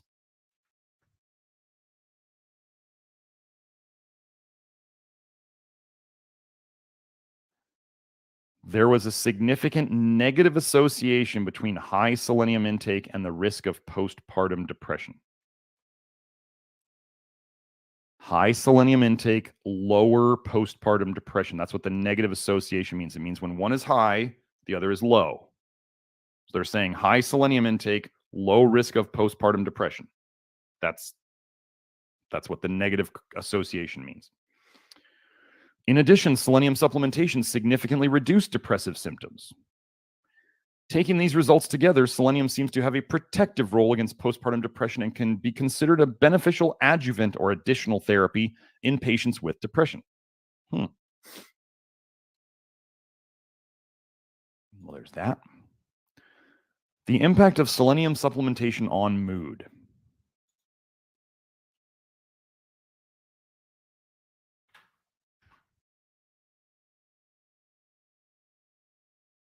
So we're talking about selenium in the diet. Or no, they gave selenium supplement for 5 weeks, and it was, when the people who got it, it was only 100 micrograms. That's not much. It's a decent amount. It's a useful amount. It's better than nothing. But I know in Keystone Minerals it's 150 micrograms. Often people will use 200 micrograms. That's the most common supplemental amount out there. So 100 micrograms is if we see results with this, that means it's pretty important. Intake was associated with a general intake of selenium. The food frequency questionnaire was used to estimate the intake of selenium in the diet. Selenium intake was associated with a general elevation of mood and, in particular, a decrease in anxiety. The change in mood when taking the active tablet was correlated with the level of selenium in the diet, which was estimated from a food frequency questionnaire. The lower the level of selenium in the diet, the more reports of anxiety, depression, and tiredness decreased following 5 weeks of selenium therapy. That means with the supplement.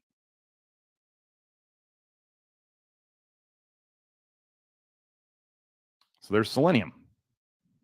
Which one is this? This is selenium. So now we're going to get into nicotinic acid, niacinamide. Not niacinamide. Do not use niacinamide. We're going to go over a paper that talks about it here just as evidence that there's a connection. Do not use niacinamide. Do not use nicotinamide. Do not use anything else other than nicotinic acid. And if you want the full instructions on how to do low-dose nicotinic acid therapy, high-dose nicotinic acid therapy, how to buffer, how to use charcoal with it, how to do all these things so that you can get the most benefit while not causing yourself issues. And if you would like to get access to asking Kelsey Kenny questions, because she's my niacin expert, you need to go into the Love Your Liver program. That's at members.nutritiondetective.com. Like I said, Kelsey did the research. Kelsey wrote those articles that are in there. And Kelsey helped me last night. I said I was going to do depression today. I was like, give me your research on nicotinic acid and depression. And she was like, cool, no problem. So I want to go over this real quick because this is an interesting thing that proves some of my points. Nicotinic acid long-term effectiveness in a patient with bipolar type 2 disorder, a case of vitamin dependency. Okay, so they're going to say it's dependency. Now you have to watch what the nicotinic acid does for this guy. Okay. They're acting like it's an addiction to nicotinic acid. And in a certain way, it is, because he likes to feel better and he wants to stay on it. But here's what I'm going to tell you folks out there. If you decide to try to do nicotinic acid and you don't stop intoxing, and you're not doing enough of, how do you find out how many minerals you need? How do you find out how your mineral status is? You test, you don't guess, and then we address. Let's say if your minerals were great with just diet, we wouldn't do any supplements. But if they suck and your diet got you there, let's say you'd been doing the Love Your Liver program for a year by yourself, and you come in and you do the test and your mineral levels suck. It's not the Love Your Liver program's fault necessarily. It's that you cannot fix if the foods are depleted, which we all know this, right? And you're already deficient, and you're toxic, which requires even more nutrients than normal to fix it, and the food is deficient, and you say, I won't take supplements. How in the heck do you think you're going to dig yourself out of that hole? What of all those things makes you think you're going to dig out of that hole? Now, it is true. As you take in less toxins, you will need less nutrients. This is why taking in less toxins is always more important than like nutrient-dense foods, because most nutrient-dense foods are just full of poison. If you see the word superfood, just run away. Okay?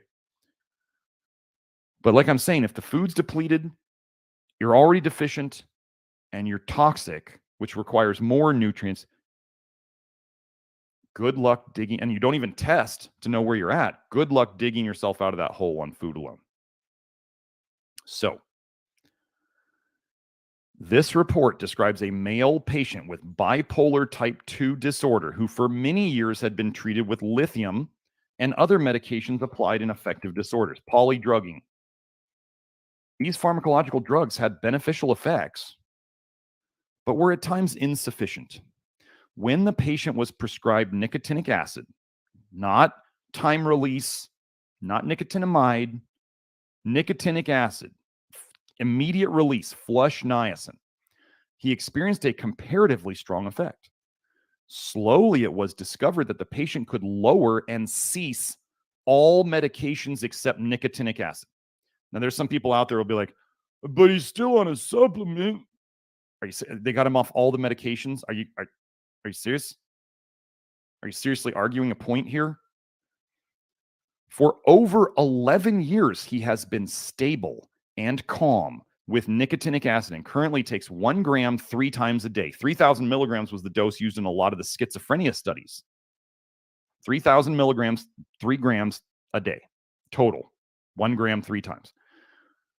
When not taking nicotinic acid, he consistently became anxious and depressed within 2 or 3 days. The resumption of nicotinic acid resulted in a normal state, usually within 1 day. This finding has been described as a vitamin dependency. Let me explain to you why it's not a vitamin dependency. This guy is still super toxic. He is medicating his toxicity with the nicotinic acid. Maybe he's still drinking. Maybe he's eating liver. Maybe he's taking a multivitamin. Maybe he's doing all these things like normal people do. That's why normal people these days, that's why you go on dating apps and you see mental health awareness everywhere. When you see mental health awareness, it's a red flag, I'm just saying. All these people are toxic. Like I remember when I first started dating after my divorce, like I was running into women who were on like retinol or Retin-A and birth control and breast implants. And I'm like, I can't undo all this. Like ladies, you have to stop poisoning yourself. Anyway, this guy was toxic. He didn't fix the toxicity. This is why when people are on the Love Your Liver program and they stop intoxing and they get their nutrients and then they facilitate the detox of old toxins and then they do nicotinic acid, which is the gasoline for your detox system to run. Oh, to run ALDH, you need selenium and molybdenum, FYI. Those are the parts of the engine.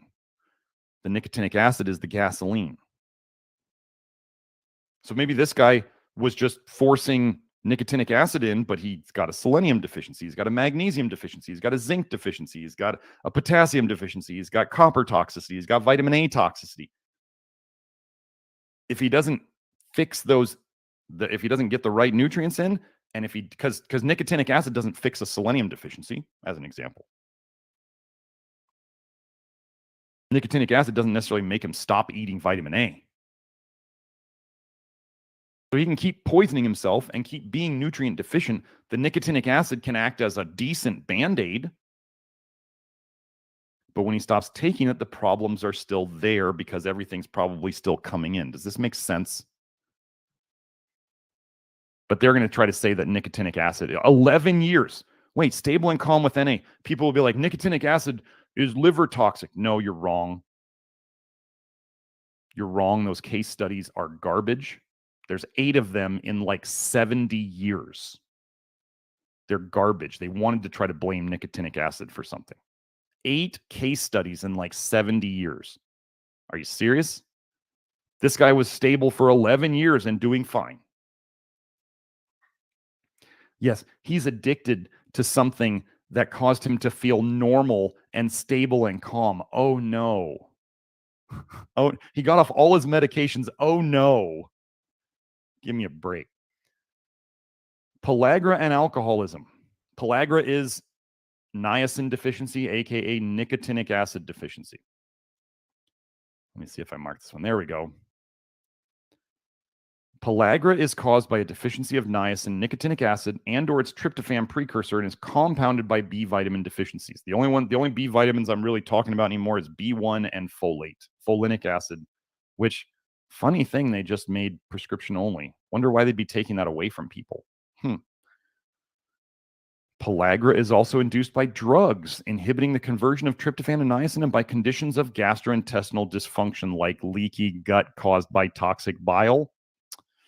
Skin photosensitive in pellagra may be due to decreased synthesis of the tryptophan metabolite picolinic acid. Well, that's interesting. I always use zinc picolinate. That's what we sell in the Keystone Minerals and in my liquid zinc. And zinc deficiency. Wow. Imagine if you got zinc picolinate. That might help. Skin photosensitive is very much related to vitamin A toxicity in your skin. And vitamin A toxicity would be related to a nicotinic acid deficiency. And so they show up with similar symptoms.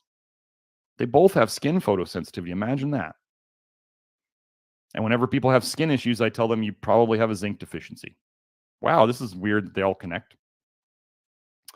Depression in pellagra may be due to a serotonin deficiency caused by decreased tryptophan availability to the brain. I'm just going to say depression in pellagra may be due to decreased tryptophan availability to the brain. Neurotransmitter science is absolute hot garbage. This is why they never get anywhere. Pellagra symptoms are resolved by niacin, but aggravated mainly by vitamin B6.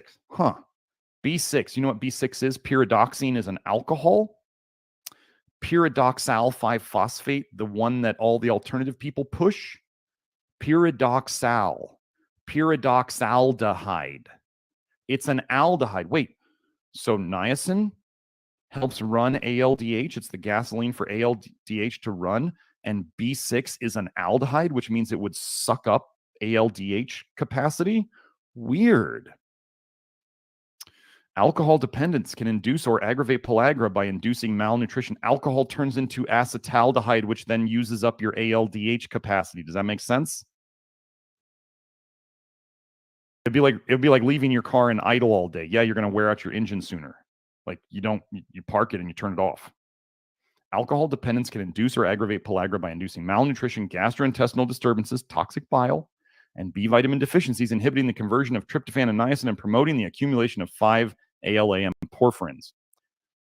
Alcoholic pellagra encephalopathy. Okay, so when you're frying your brain with toxic bile, should be managed with niacin, other B vitamins, and adequate protein nutrition like meat. Meat. Not bugs, not soy, not nuts and seeds. Meat.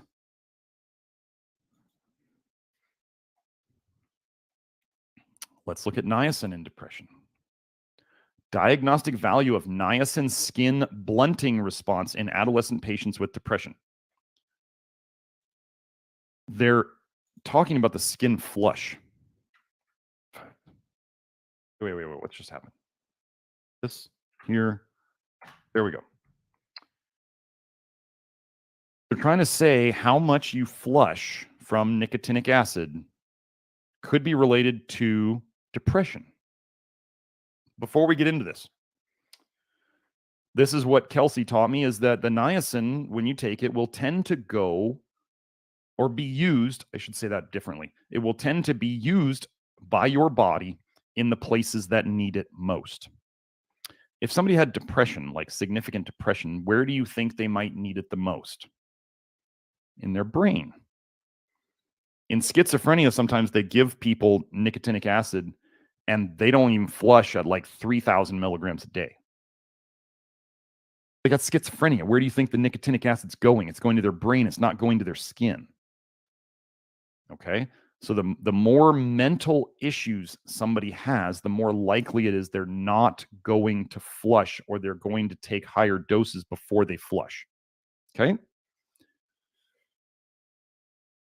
So here's what they're looking at to investigate the differences in the niacin skin flushing response of adolescent depressed patients and healthy adolescents. Okay, so what happened? The total area of redness of the skin in response to niacin was significantly lower in the adolescent depression group than in the healthy adolescent group, and was able to distinguish the adolescent depression group from the healthy adolescent group. They could tell the difference between a depressed teenager and a normal mood teenager by how red they got. Okay? It doesn't mean that if you get red, you're not depressed. It's just a way of just don't hang too much on the niacin flush. People start thinking, well, if I don't flush, is something wrong? No, it means the niacin went somewhere other than your skin, or it wasn't enough to trigger a response. Okay? That's it. We don't chase the flush. We don't avoid the flush either. Wrap your mind around that. We don't chase it. We don't avoid it. Conclusions: niacin sensitivity, or the flushing, is reduced in adolescent depressed patients. All right. So there's a difference in people who are depressed when they use nicotinic acid in terms of how much they flush. Oh, wait, what do antidepressants do? We know they slow vitamin A detox. Well, antidepressants may lead to a decrease. This is a medical hypothesis paper. May lead to a decrease in niacin and NAD in patients with poor dietary intake. I don't think they need to put poor dietary intake, because it would make sense that it did it in everybody. You just might see the symptoms more in people who don't eat enough. This is how you know you're dealing with something important. Like zinc, they say, is involved in 200 pathways in the body, 200 plus pathways. I think similar for magnesium. Niacin is important for the maintenance of cellular integrity and energy production, and is involved in more than 500 intracellular reactions. You know what they try to say about vitamin A? They're like, if you don't get enough vitamin A, you get bad skin and you get bad eyes. And you go, where's it doing that? And they're like, it's retinoic acid signaling or something. It's, Deficiencies of niacin may contribute to neuropsychiatric and neurodegenerative disorders. Well, that's not good. Do I have anything else on here? Oh, think your doctor's going to rule out niacin deficiency? Niacin deficiency should be considered and ruled out in all patients with treatment-resistant depression who have a poor response to antidepressants. So this is how they want you dead. They're going to give you drugs first. And only when the drugs don't work out are they going to think about this amino acid. Nicotinic acid is an amino acid. Don't call it a B vitamin. It's not a B vitamin. Yeah, Pierre was saying the more vitamin A I've consumed over many years, the worse my skin and eyes have been. That's how it goes. And here, so now this is, okay, so here's something. Do not take nicotinamide. I just got this because it was related to what we're talking about today. I totally believe Kelsey when she says everything that nicotinamide, niacinamide, those are the same thing. nicotinamide adenine riboside or whatever, any of these other things. Nicotinic acid is better, does it better, and it's cheaper.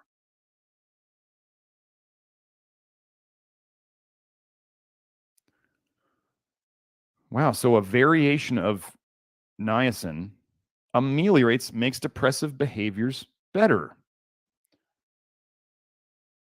Where else was it? Where was it? This thing. Let me find the part that I had.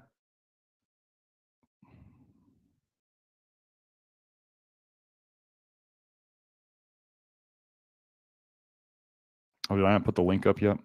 Did I miss a bunch of these links? Probably did. Here, let's do this one. I'm just going to go back and do a couple of them.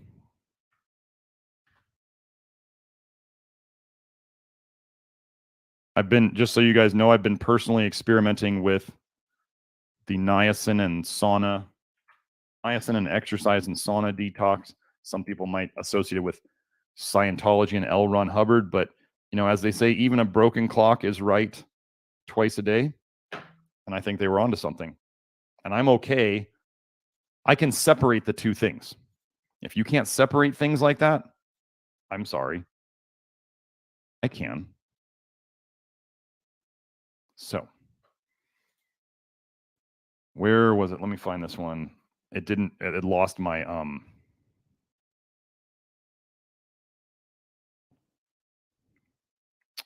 me see. It's right here. Evidence has also suggested that nicotinamide aids recovery from depression or bipolar disorders. Song et al. Considered nicotinamide to primarily work through increasing and decreasing monoamine neurotransmitter synthesis and degradation, respectively. They also considered nicotinamide to potentially ameliorate depression through an antioxidative effect. That's not it. Along with an increasing supply of nicotinamide adenine dinucleotide. It helps. If you've seen how happy I am recently, this is a big part of it. And I think that's it. So, what did we go over today?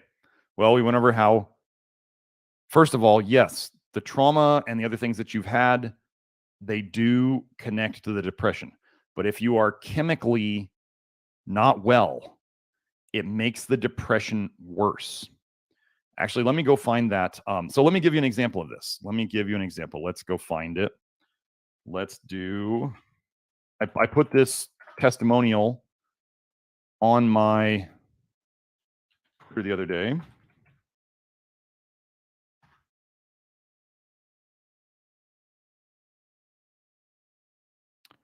Let me get this one too.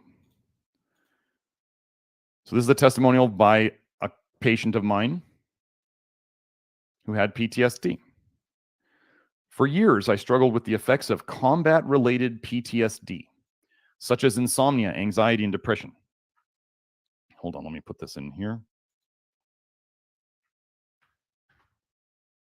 Thank you for providing alternatives to traditional big pharma protocols used by mainstream doctors. Because of your magnesium protocol, it was more than that, but because of your magnesium protocol, I was able to get off of hardcore sleep medications and sleep normally without the prescription dependency I had developed.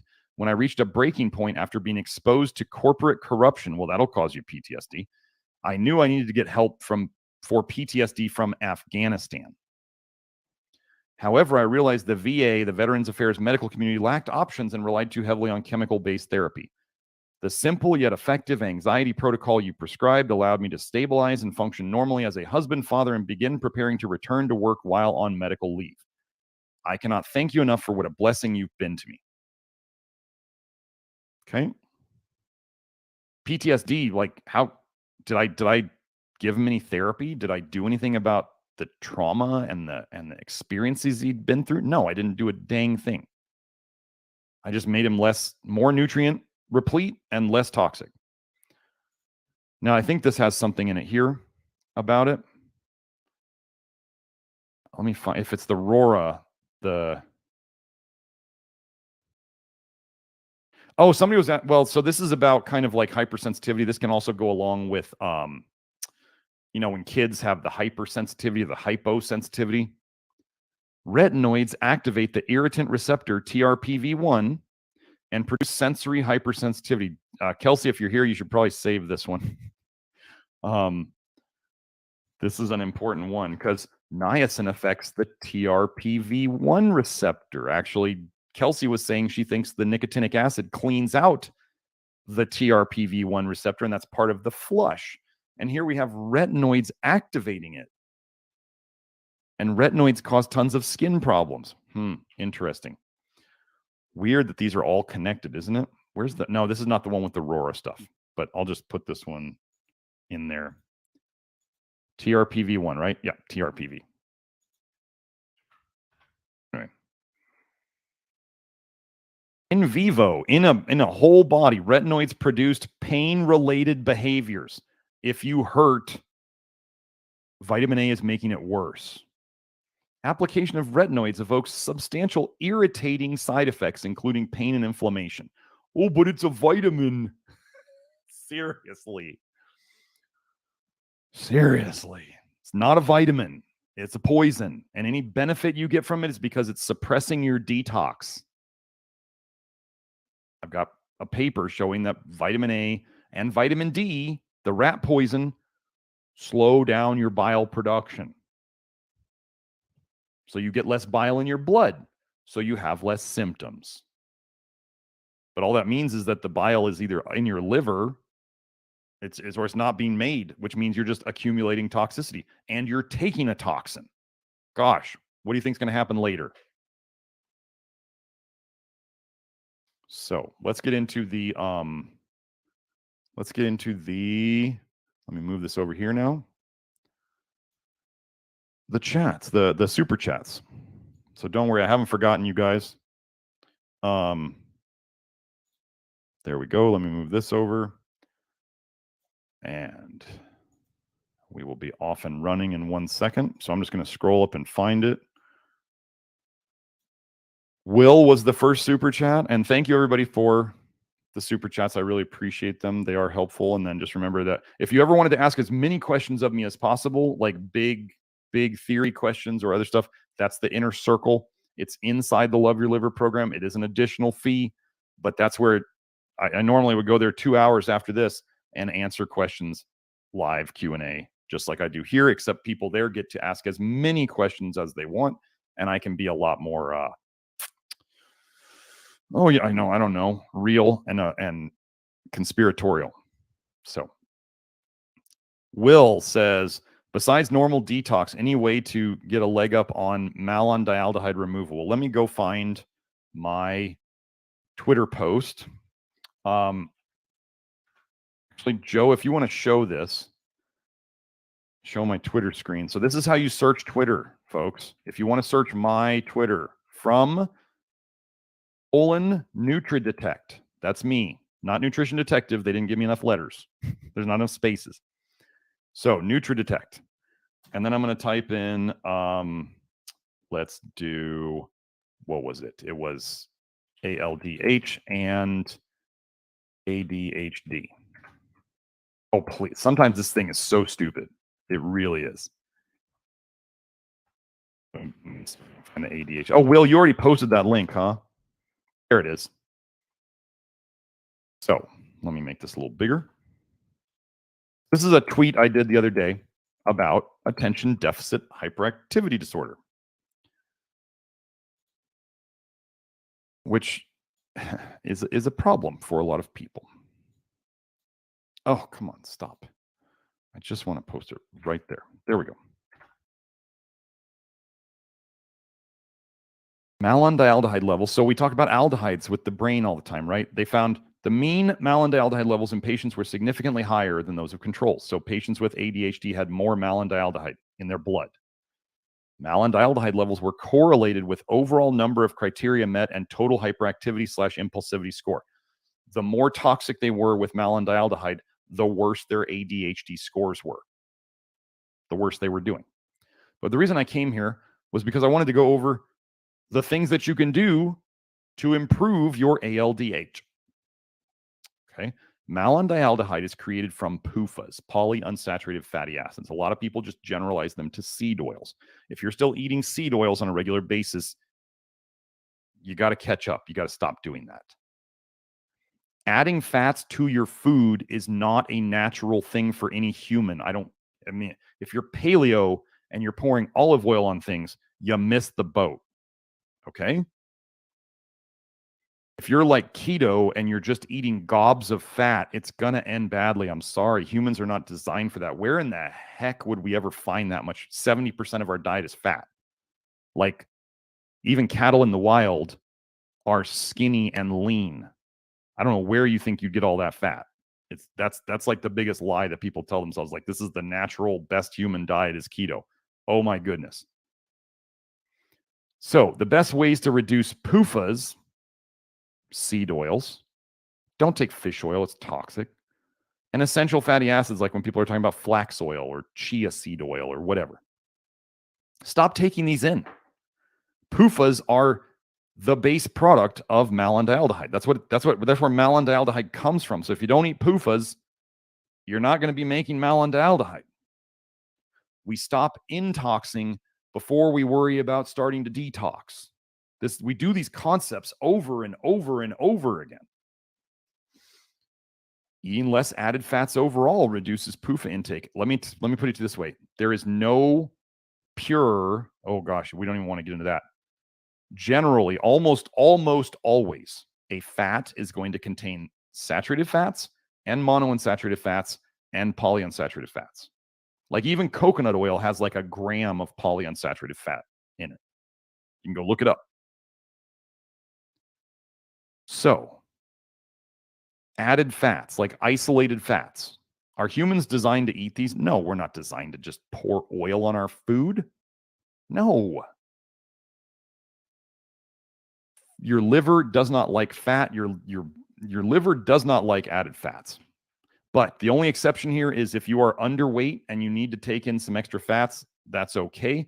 The goal will be to fix your liver so you start gaining weight so you're not underweight anymore and you can stop taking in the added fats. But if you're overweight, I got news for you. If you're overweight, you got plenty of fat. You shouldn't be adding more. Okay. We want to provide selenium and molybdenum because they are specific parts of the machinery necessary to run aldehyde dehydrogenase. They're the parts of the engine. We want to reduce or minimize plant antioxidants, which slow down the ALDH oxidative process. Antioxidants slow down ALDH. ALDH is an oxidative enzyme. So you are directly slowing your detox with all these silly plant antioxidants. You want to get enough nicotinic acid, which is the main energy supply for ALDH to operate. Like I said, the directions on this, if you're out there wild westing nicotinic acid on your own, don't come back and blame me.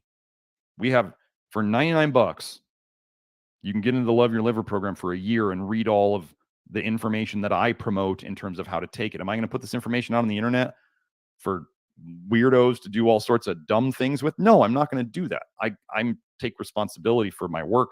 And if people cannot pay a bit to get the information and they just want it all for free, the people who get, the things that are free, like that's the value of them, right? If it's free, it has no value. And if you put no value on it, you don't tend to listen. These are very simple psychology things. So anyway, nicotinic acid is the energy supply for ALDH. So you need the parts, you need the energy.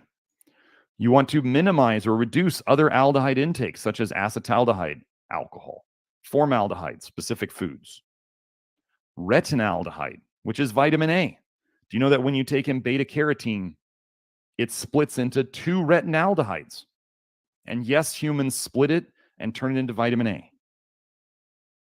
And generally strong-smelling foods, herbs, and spices. Cinnamaldehyde, cinnamon. Vanillin is an aldehyde. Yeah. And so here's why here is why you would want to reduce your intake of PUFAs as the very first thing. This is why that's the most important thing. Malondialdehyde itself inhibits ALDH. What was that we saw? Retinoic acid inhibits ALDH. Retinaldehyde is an aldehyde. Malondialdehyde is an aldehyde. So the very thing that the aldehyde dehydrogenase is trying to detox inhibits the detox enzyme. So where should we begin? We should reduce PUFAs.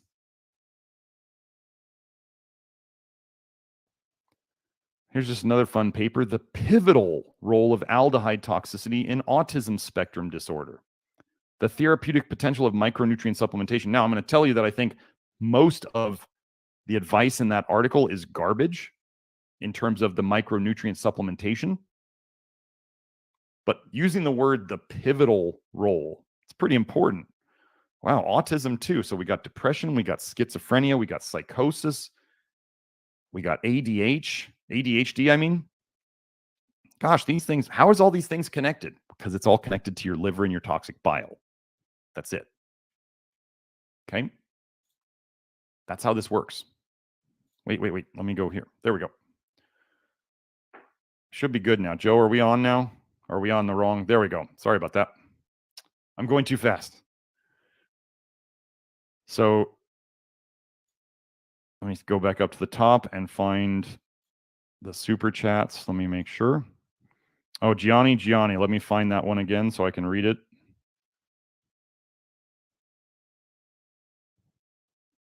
Wait. Did I miss something? I missed something. There's Will. Why am I not? So Brian Bray.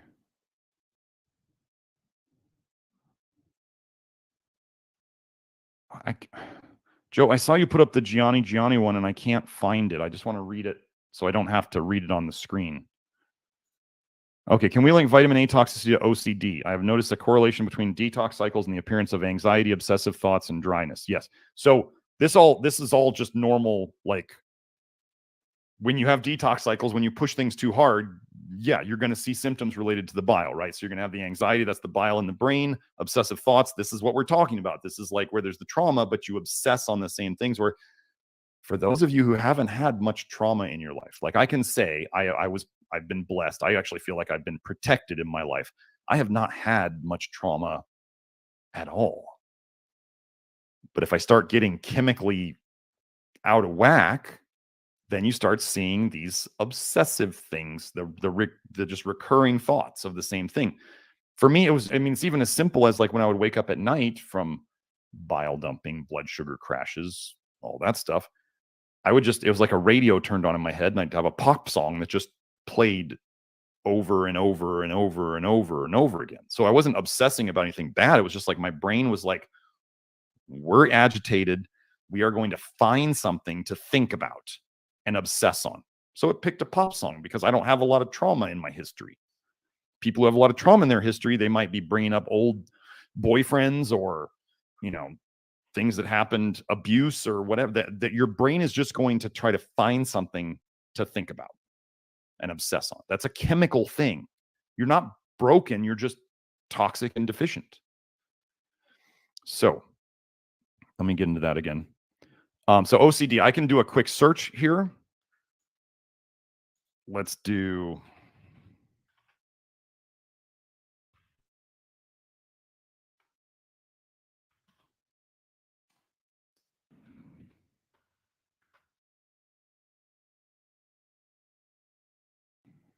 Well, here we go. Joe, let's go here. So remember, all vitamin A, some of the vitamin A you eat turns into Accutane, which is isotretinoin.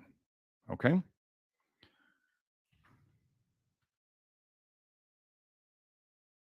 In this instance, let's do this. Isotretinoin has been associated with psychiatric disorders and symptoms beyond depression and psychosis in some cases. In one instance, a 23-year-old man developed obsessive compulsive disorder after 7 years of isotretinoin treatment. So then what did they do? They shut down his detox. They gave him fluvoxamine and olanzapine to improve his symptoms.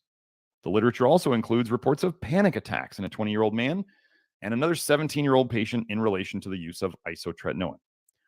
Instances of erectile dysfunction and increased aggression, respectively, have been reported in other cases. So let's just go find Mawson's. Let's go Mawson. What was it? It was aggression, retinoid, PubMed. Oh, I got to share the link. Sorry. So we see that active vitamin A can cause OCD. Let's go here. Here it is. This is another Mawson paper. Mawson wrote like 34 different papers. He's great, man. I owe a lot towards this guy. I think he's aged out of doing much in this area. I think he's like 94, so I don't think he's gonna really do much more, which is sad. Anyway, this is a paper of his toward a theory of childhood learning disorders, hyperactivity, and aggression. Wow, those are pretty important things, right? So this was where he was still figuring out vitamin A and all that stuff. Let's see. In persons with, well, does he talk about vitamin A toxicity? Let's see. He talks about an increase in the brain retinergic activity. The theory is proposed that hyperactivity and aggression are intense stimulation-seeking behaviors driven by increased brain retinergic activity. That's vitamin A toxicity, basically. And the stimulation thus obtained activates opposing nitrogen systems, which inhibit retinergic activity. So the child is trying to undo the toxicity, induce a state of calm, and enhance cognition and learning.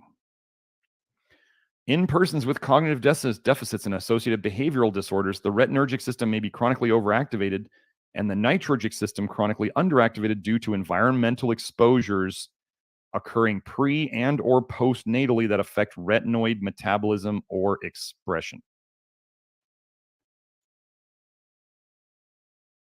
Pre and postnatally, yes, you can poison your children in the womb and you can poison them afterwards with the breastfeeding. That's why he wrote this paper on the breastfeeding. Okay. Still, breast is best. Don't get your panties in a bunch thinking that I don't support breastfeeding. But the reality is mothers detox into their breast milk and you are putting that into your child. So if you want to not poison your child as much as possible, you need to do this stuff before you get pregnant. Okay? Once it's done, it's done. I mean, we can detox the kid after they're born, but I would hate for you to have to deal with like a hypersensitive kid or an autistic kid or like, an ounce of prevention is worth a pound of cure is kind of the idea here. Okay. So we got that one. So that's my connection there. Gianni, I did see it. I saw your other super chat saying, did you see my thing? Yeah, I saw that. Wait, let me get my video back up on screen. Where's my video anymore? Hold on. I'll be back on in a sec. There we go. There we go. There I can see it now. And then we go here. Joe, you can take me off the screen now. Mathe says, is low testosterone always a zinc deficiency? Absolutely not. No, absolutely not. No, let's go show that in one study. Let's go polyester genital testosterone PubMed.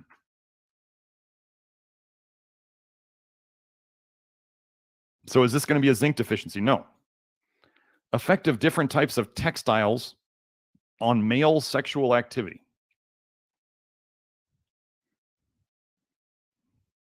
Where was it?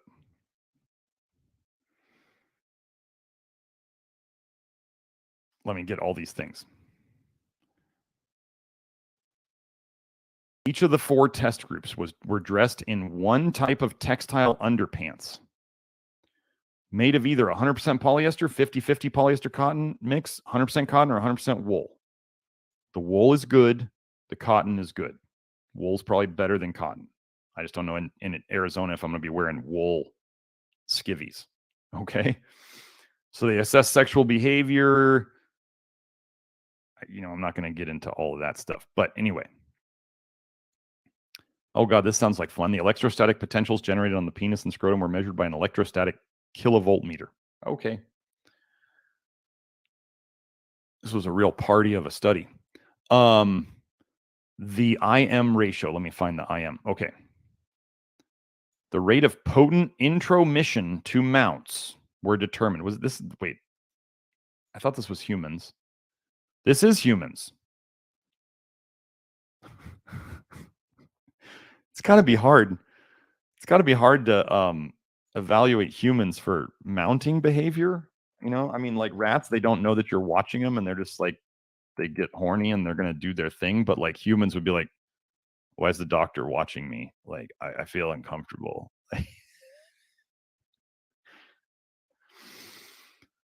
The rate of potent intromission, is that like functional entry, I guess, to mounts. Mounts would be like an attempt. I mean, an attempt, and then we scored. I don't know. Anyway, that's my guess on this. So read this. The IM ratio at 6 and 12 months of wearing the polyester and polyester/cotton mixed pants was significantly reduced compared to the pre-test levels and the controls.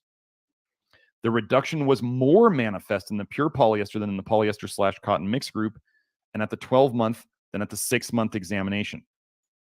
Why was it at the 12-month? They accumulated more toxicity. Why was it in the more polyester? Because it's more toxic. So we have more toxic underwear, caused bigger problems, and the longer they wore it, the worse the problems got.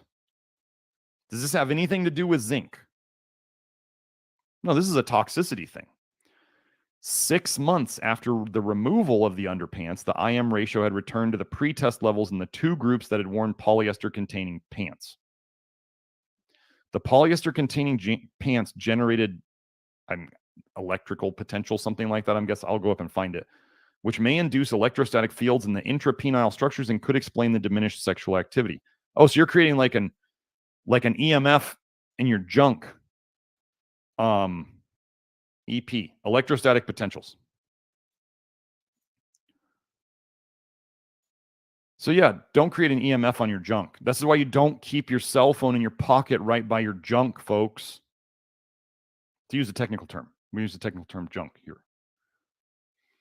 Thus, polyester underpants could have an injurious effect on human sexual activity. So it did. So this is just one example. So like, would they have, let's say if we theorize that the polyester was inducing a zinc deficiency, let's say, would that have fixed itself in 6 months of not wearing the polyester underpants? Probably not.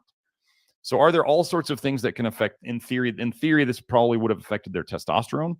It definitely affected their libido and their functional ability. So is it just zinc? No, it's not. Absolutely not zinc. You can look up selenium and testosterone. You can look up magnesium and testosterone. You can look up vitamin A affecting testosterone. I have a whole thread on that on Twitter. So let me get the chat up there. So is it just a zinc deficiency? No, absolutely not.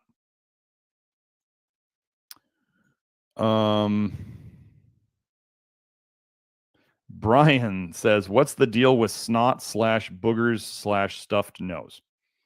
Okay. I believe that mucus is, oh shoot, I'm putting him in the wrong places. Hold on. Joe, I put the wrong thing in there. Hold on, let me get this. There we go. Let me put I put it in our Telegram chat. I can't keep all my windows straight here. I got so many stupid windows clicking on and off. Okay. There used to be these things called the mucus-free diets. And of course it was like plant-based and you couldn't eat any, but there was definitely no dairy. Dairy is a hugely mucus-forming food. Snot, boogers, stuffed nose. Now, the thing you must remember about, so snot and boogers, if we're thinking about like mucus versus like crusty boogers and stuff like that. Okay. So we have hair in our nose. You're supposed to breathe through your nose, folks. If you're breathing through your mouth all the time, if you are a mouth breather, you need to figure out how to fix your nose, whether it's snot or whether it's a deviated septum or whatever. Mouth breathing is panic breathing. If you are mouth breathing, your body thinks you're in a state of like fight or flight. That's just the way it is, especially when you inhale through your mouth. Exhaling through your mouth, not that big a deal. Like what you do when you exercise is you try to breathe through your nose as long as you can. And then if you need to go to the next level, you start breathing out through your mouth. You breathe in through your nose and you breathe out through your mouth. By the time you're into breathing in and out through your mouth, you're probably way overdoing it and you're putting yourself in panic mode while you're trying to get healthy, and you're not doing yourself as many favors as you think. Can you do it once in a while? Sure. But you train yourself to breathe through your nose, not to breathe through your mouth. So you can be calm and be more parasympathetic even while you're exercising. So then in real life, when you have to really exercise, you've trained yourself to be more relaxed. So, mucus. Why would dairy make so much mucus? Because it's full of toxic shit. Pardon my French. Calcium. Too much calcium. It's got too much. I'm not saying calcium is bad. I'm saying too much calcium. Cow dairy has something like 4 times as much calcium in it as human milk does. And then people are like, yay, calcium. And I'm like, wait, so is human milk broken? Why is our milk designed so poorly for us then? Or is it just the Rockefeller dairy industry trying to convince us that we need more calcium than we actually do? I'm going to go with that answer. Why is it that, like, if you tried to hit the calcium RDA, you could almost not do it without consuming dairy? Do you think that was by design? I do. So we have calcium. We have dairy. Dairy contains tons of calcium, which clogs up the system. It just slows down the system. Dairy contains vitamin D by mouth. Do not take vitamin D by mouth. I'm the suspect of the entire vitamin D narrative now. Vitamin D is oxidized cholesterol. Do you actually think you need oxidized cholesterol to run your entire immune system and bone health? I don't think so. And then when they say the same compound, they use it as rat poison, and they studied it as a genocidal tool for humans, something that we make inside of us from the sun, which we need to live. But the pharmaceutical industries and the sunscreen industries tell us the sun is bad, and they tell us that the tanning beds are bad. But, take rat poison in a pill. It gives you all the same benefits. You've been duped. I question all the vitamin D stuff. Do I think you need light? Sure. We talk about sunlight all the time. We talk about UVB, whether it's spurty bulbs, whether it's tanning beds, whatever. You need light. Why do you think people get so messed up, as they said, with the shift work? And why do night owls tend to have worse health? Because they're not getting light. I don't care about the vitamin D thing. You need light. It's as simple as that. Get light. Figure it out. Not too much. If the light is causing you to get some skin damage, that means you are still too toxic for whatever amount or intensity of light you're putting on your skin. If you feel worse after going out in the sun, you're still too toxic for whatever you just did. Get less toxic, then try it again. Or do less that you tolerate. It's as simple as that. So, Brian asks, what's the deal with snot/booger stuff? So, I think mucus and phlegm is a detox route, right? Because what do you want to do with mucus and phlegm? If it's in your nose, you want to blow it out, right? If it's in your throat, you want to hork it up and spit it out. It's a detox route. It's like earwax. Earwax is a detox route. Especially the sweat in your armpits and your genitals is different than your other sweat. That's definitely a detox route. Snot is a detox route, and it's also a way of moving out. So think about this. Let's say pollen, right? Tons of people are sensitive to pollen. What color is pollen? Yellowish or orangish typically. What color is vitamin A again? Yellowish and orangish typically. What are toxic colors in nature? Yellowish and orangish. So you breathe in these pollens. And why do we have nose hairs? To catch things so they don't go into our lungs. What do they catch? They're catching the mucus in your nose, and the nose hairs are catching a poison in the air, and it's stuck there. Why do you think your body tries to sneeze? To get rid of it. Why do we want to blow our nose? Why do we want to get rid of it? If you sit there and you're one of those people who just keep slurping up the snot, I'm sorry, you're just repoisoning yourself. Get rid of it. Your body's trying to tell you, I want to get rid of this, so get rid of it. Crusty boogers can just be like, if you breathe in smoke, like you just, it's collecting in there and it's making crusty boogers. You know, dirt, smoke, that stuff. That's your body catching that stuff. And then what do you want to do with it? You want to pick it and get it out so you can breathe better, because eventually it will clog up the hole. But stuffed noses are an indicator of detox. They're about your body trying to detox. So you either got toxins coming in and getting stuck there. I had a guy with allergies. He said if he used the Neilmed sinus rinse, you know, the squeezy bottle that you need to put the packet in, or whatever, salt or baking soda or whatever you're going to do, you need to put something in it so it's isotonic to your nose fluids, or else it'll just feel like it burns. It doesn't burn you, but it just feels like it. Anyway, he said if he did the Neilmed sinus rinse twice a day, his allergies disappeared. What was he doing? He was washing the toxin out of his nose twice a day. He just cleared the slate, cleaned the slate. That's it. So, excessive phlegm, seasonal allergies, it's a sign of toxicity and detox. That's what snot and boogers and stuffed nose is.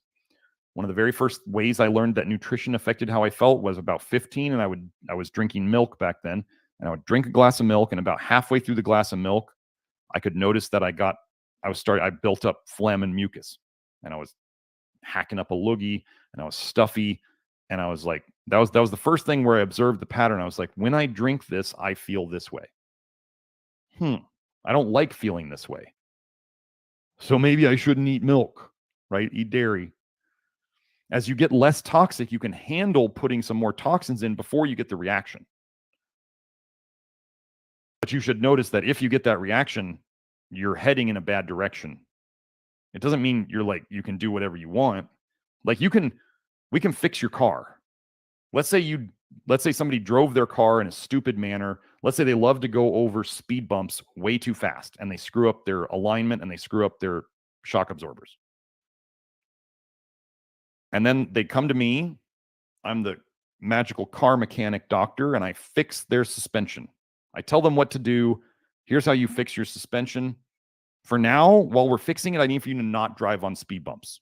Don't drive over the speed bumps too fast. Take them super slow and do these other things to help your suspension not get damaged. And then we're going to fix the parts. We're going to put back in the nutrients to fix the parts so your body can help fix it all. And let's say we get their suspension and alignment all fixed. And then they go, cool, doc. Can I go back out and start driving really fast over speed bumps again? I mean, you could. What do you think is going to happen? Same damn thing that happened before. You kind of get to start over a little bit. But also, hopefully, when you start driving over those speed bumps and eating those foods that you know you probably shouldn't, you start going, maybe I don't feel so good. And you do it a couple times, and then you go, ooh, I start to feel like I used to. This is not cool. And then you stop. So as you get better, as you get less toxic and more nutrient replete, you can abuse it a little bit.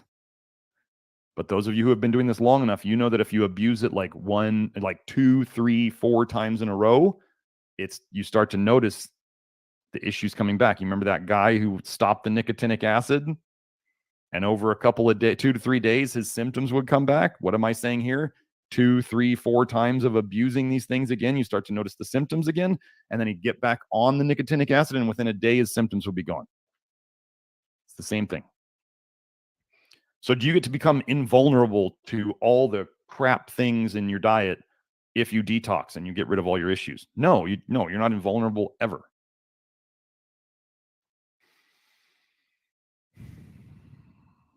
So Ramon says, aside from heat, is there anything you can add to water in a plastic bottle that can activate the plastic toxins?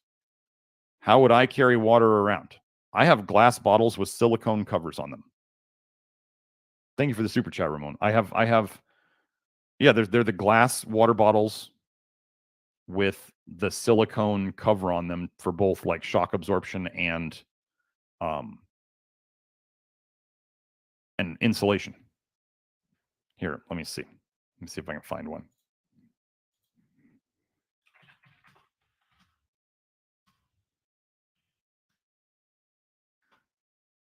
I would not have any plastic. No.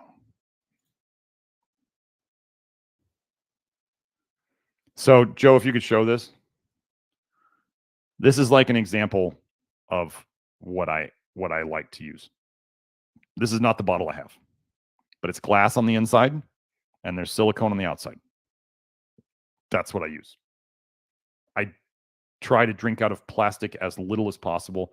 The more heat that goes into the plastic, probably the more plastic is leaching off. The more acidic whatever goes in the plastic, the more plastic is leaching off. Why can't, and this is not just you, Ramon, why can't people just drink freaking water? Just drink water. Like, if you need your drink to be fun, you're acting like a 4-year-old. Right? I like fun drinks. Like, and this is not just at you, Ramon. This is like at everybody. Why? Like, drink some hot water if you need a hot drink. Drink water if you need a drink. Like, right? You could just drink water.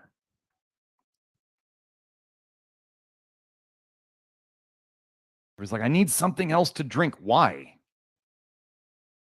What is in our design? I mean, it's not a very paleo-ish idea to have tea or coffee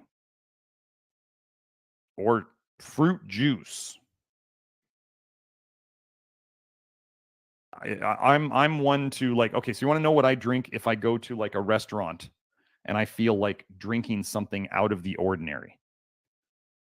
I get the soda water and I get some lemons and I squeeze some lemons in it. And it's like, it's actually not bad. It's like a little lemony soda-ish. Okay. That's like a special thing for me. Very once in a while, I'll have an iced tea. But I don't go out to restaurants much. And especially if I do go out to restaurants more often, I'm not going to, I get water. Learn how to eat your meals without having to drink tons of water with them too. Your digestion will be better.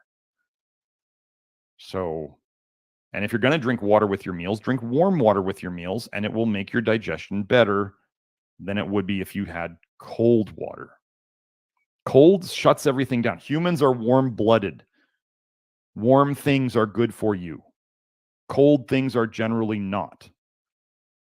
Cold plunges may be nice. I like them myself. I like cold showers. I like cold plunges, but I also know that taking a warm-blooded animal and cooling them down a lot slows down processes in the body. This is why in Chinese medicine they say cold things are for dead people. Dead people are cold. Live people get warm things because live people are warm. So, but if somebody was going to drink something, I was thinking about this the other day. The only two things that I really could endorse would be like barley tea or dandelion root, not dandelion leaf, dandelion root tea. Okay. Oh, Will was saying he's going to do some niacin flushes in his nose. Kelsey has made for you guys who are watching this, Kelsey, we put up a bunch of new recipe articles this weekend. Yeah, so there's like a nasal rinse in there now. She's got the niacin enema recipe. She's got the Nia spray for the skin and other stuff like that. There's hypertonic niacin. There's isotonic niacin. So just go and check out those articles. And for those of you who are in the Love Your Liver program and people are asking about what do I do about this? Just make sure to tell them about those articles, because not everybody sees the articles come out. So, let me see. Let me make sure. I got to get to. N Rustica says Buckminster Fullerene C60. Any experience with it? I've used it. I used it with people. It does actually accumulate in the liver. This is a very interesting thing about C60. It absolutely accumulates in the liver. I have the research. And when you stop taking it, it leaves the liver. I don't trust it. Simple as that. I used it. I didn't see a bunch of effects with it. I had some people who really didn't do well with it. And it accumulates in the liver while you take it, and it leaves the liver quickly as soon as you stop taking it. I don't trust it. Simple as that. I have some articles on it in the Love Your Liver program where I show that it actually does bind to vitamin A. That doesn't mean anything by itself. Something binding to vitamin A doesn't mean anything. And if we find that it accumulates in the liver, maybe it's just binding to vitamin A and holding in the liver. And what if that was all the benefits that they saw about it, but it just held in the liver until you stop taking it and then you see it leave? The same thing happens with strontium, where people think strontium is helping their bone density. Strontium just accumulates in the bones very heavily while you take it, and then it leaves your bones as soon as you stop taking it, which is a sign your body didn't want it. It just had to store it because it couldn't get rid of it fast enough, and then it leaves. So I don't mess with C60.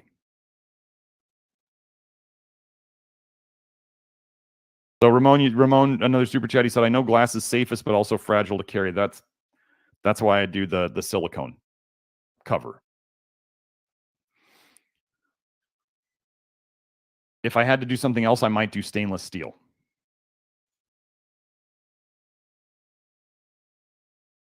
Ramon asks, what nicotinic acid do you recommend? We have an entire buying guide in the nicotinic acid section in the Love Your Liver program. I am talking with my supplement manufacturer about niacin capsules right now. We're trying to work hard on getting the lactoferrin back out and getting some other cool stuff going again. We already have to do the next batch of the magnesium lotion because we're selling it so fast. So we're working on stuff. We don't have any niacin products yet, nicotinic acid products. But like I said, Kelsey has a whole buying guide in there. I personally, what is it? I don't want to say the wrong one. Pure bulk supplements. I think I got the powder. That's the one I used. There is some concern by people out there about certain companies potentially adulterating their nicotinic acid products with niacinamide or nicotinamide, which starts to sound shady. And then when I tell you niacinamide or nicotinamide are not good for you, and then we start finding out that I'm saying nicotinic acid is good for you, and I'm saying nicotinic acid, nicotinamide and niacinamide are not good for you. And now they're finding some companies seem to be adulterating their nicotinic acid with nicotinamide or niacinamide. Weird, right? They're just doing it because they care for you. So this is why Kelsey actually can test these things. Kelsey, the gorilla biochemist, can test these things to see. She says it's very easy to test it and see if there's niacinamide in it. So her buying guide has basically been tested. So if that's worth it to you to go get, there's all sorts of pills in there. There's powders. There's multiple brands, especially for people who live in other countries. But yeah, I think I use the pure bulk supplements one. So, now you're looking for nicotinic acid or flush niacin or something on the label that says you may experience something like a flush. If there is nothing on the label about flushing or flush niacin, or if it says flush-free niacin, or like Ramon said, no flush, you don't want that. You don't want that. But if you want to know the exact stuff we recommend, like how to eat before you take it, what to eat before you take it, what to mix it with, that stuff, that's all in the Love Your Liver program. So, oh, sorry. Will says not pure bulk supplements. Sorry. You may want to look at the chat that Will put. I'm not going to say this on the air, but it was bulksupplements.com. Sorry, it was bulksupplements.com. That's why I said I may say it wrong. Because there's like pure supplements, there's pure bulk, there's bulk supplements. Like it's hard to keep them all straight. So, and Kelsey also has some affiliate links in the Love Your Liver program. So, you know, for all her hard work, we can toss her a little bonus her way. Okay, Christina Sophia, this is her quote. Or other things, the niacin powder from Dual Health is not pure, but has something else like ammonium, Kelsey found. And it made me feel weird. So that was what Christina said. That's her experience. I'm just covering my butt and saying that was just a quote from somebody else. Things are going to get sketchy out there, folks. You really want to be with somebody who you can trust. Yeah.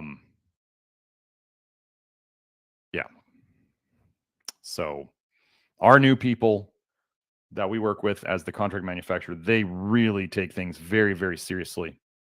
And they test stuff as soon as I send them materials or whatever, they get materials, they're testing it again.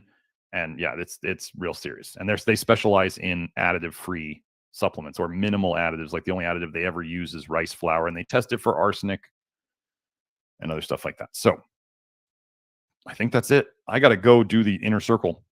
So hope you all enjoyed that. Hope I didn't make you sad. So we will be back next week. Hopefully we'll be on time and there won't be any power outages. And we'll see you all next week. Hope you all have a great week. Bye now.